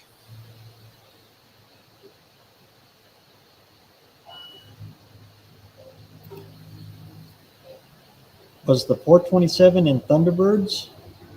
I don't think the 427 was ever in the Thunderbird. The Thunderbird ended up with a 428, possibly, mostly 390s. And then subsequent years was the 429. I don't think there was ever a 427 Thunderbird. Thunderbolt, yes.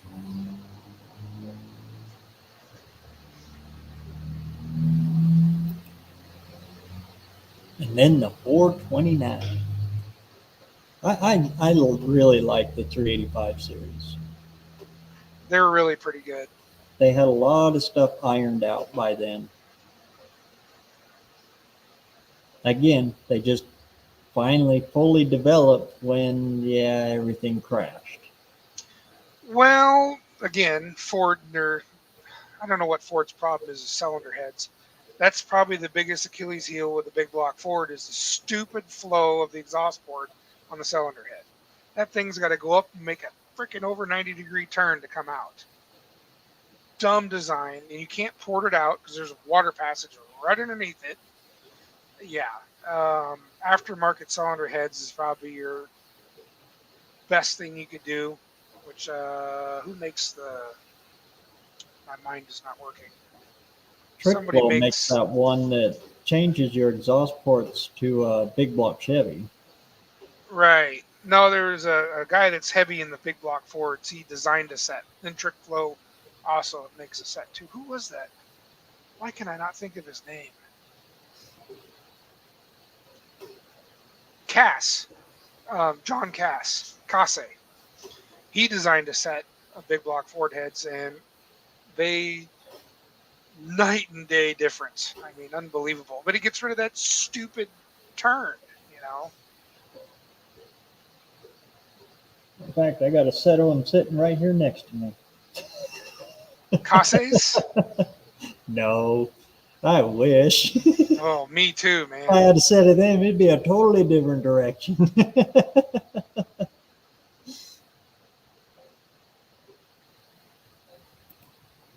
Yep, Lima, Ohio, 385 series.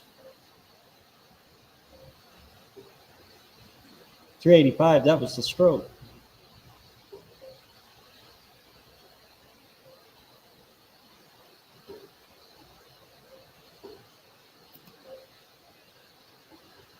Isn't that what's in Cousin Mike's 68, a 428? No, that's a 429 Thunderjet.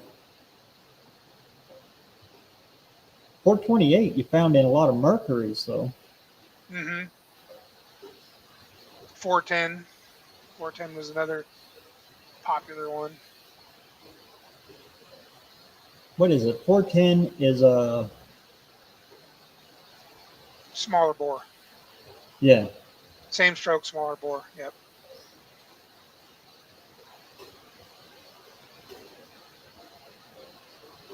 I think the 406 was the smaller stroke, small bore, if I remember right. 390 bore with a... I'd have to look it up. I can't remember for sure. 406, it was a higher compression too. Basically the competitor to 390 high performance.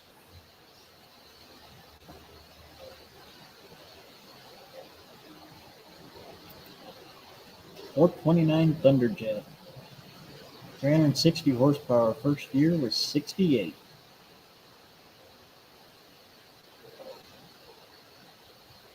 Yeah, those were good years for the 385 series. C8 heads. C8, C9, or Dove.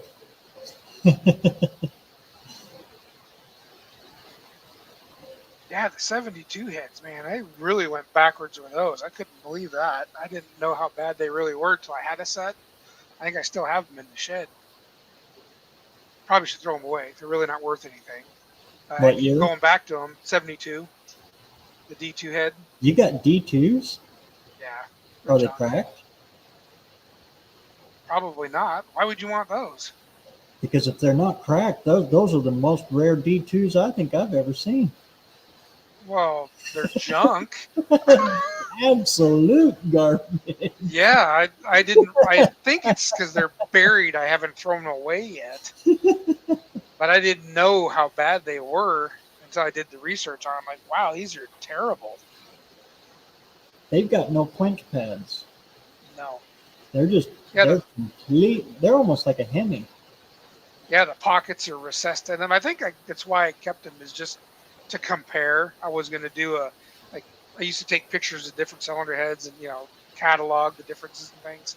That might have been the reason why I hung on to them. I just never did it.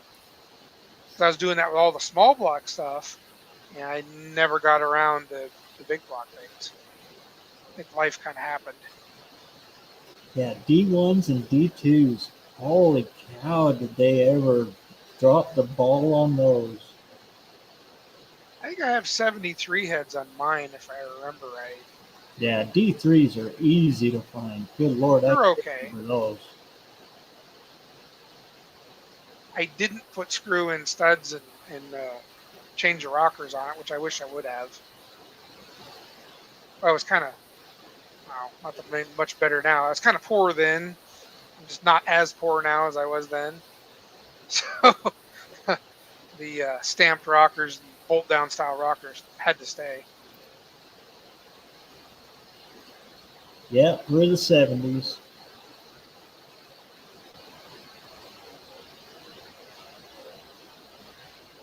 Well, they were looking for ways to get rid of the FE. They had a hard time getting rid of it. It worked so well and it served its purpose. Smog finally killed it. They couldn't get the FE to play well with the EPA. That's why it went. If it wasn't smog, it was, what is that, Cafe? Yep, Cafe standard. The FE would not play nicely. Or they could get the 385 series, the 335s. Well, the Cleveland was another one they could never get to play nicely, so it got axed. That's why it was such short-lived. The 251 Cleveland was only 4 years? Yep. 70 to 74. Yep.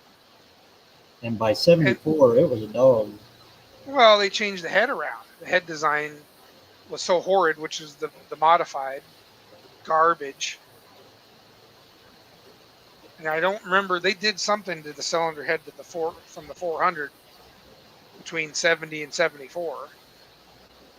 It was a good head up to that point, but then in 74, garbage.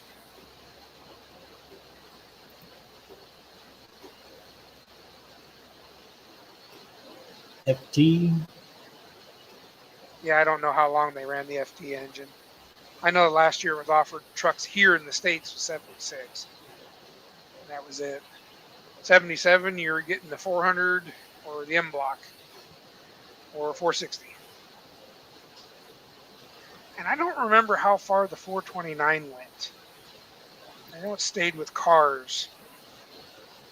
The 429. Yeah. It got replaced by the M block too. Wasn't it? Well, they kept putting it in rigs up in the cars up until 68 or 70, no, 72, 73. And by 74, there was no more 429s either. I think, if I remember right. And all of those are the short deck, right? Yes. Yeah, last year the short deck was, I think there was like 100,000 difference, but the real tall deck was started in 78. So anything 78 newer, you kind of wanted to, unless you had a reason for having the tall deck, you wanted to stay away from it. Because I think some of these stroker kits, you actually end up wanting the tall deck, like the crazy Godzilla strokers, the real big ones. You need that taller deck. That was the whole reason I got that 87 block. That's the one I was focusing to put the stroker in.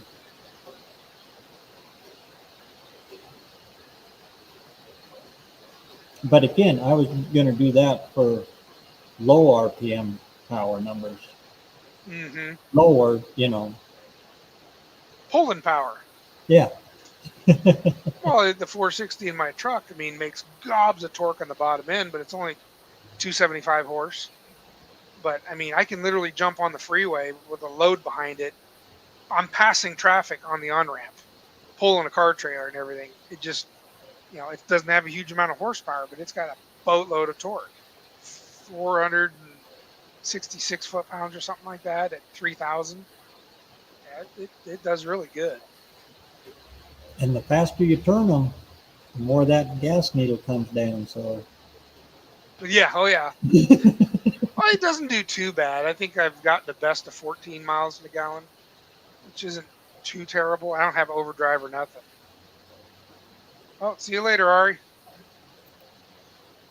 Good to see you, brother. Oh, Tony's going already. I forgot he comes on at 5 or 5:30.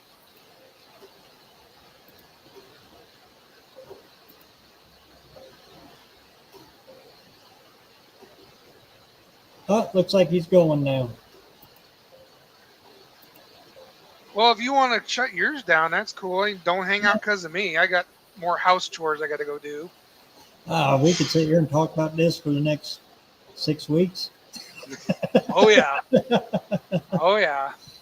But yeah, I think I'll shut her down. We've been running for 3.5 hours. That's pretty good for this week. Right on. Hopefully next week my internet's a little better. I couldn't. You just looked like you wanted a little guest to shoot the breeze with, so I had to jump on. Yeah.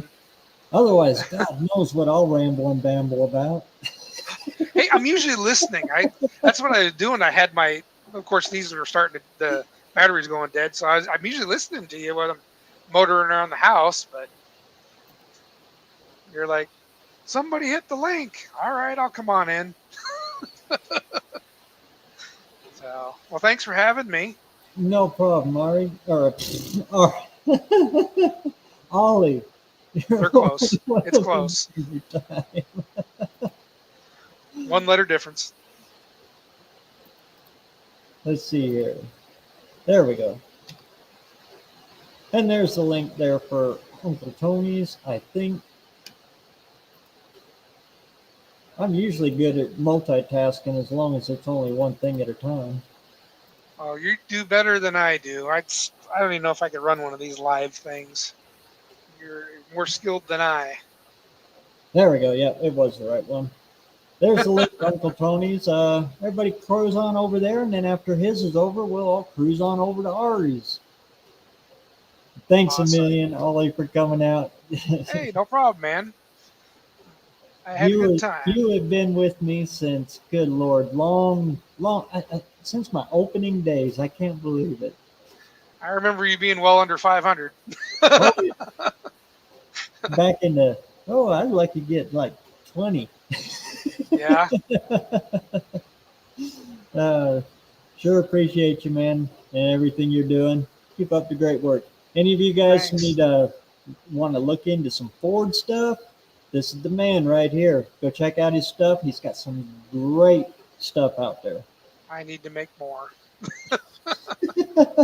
I can't keep up with this guy here. He's on a roll.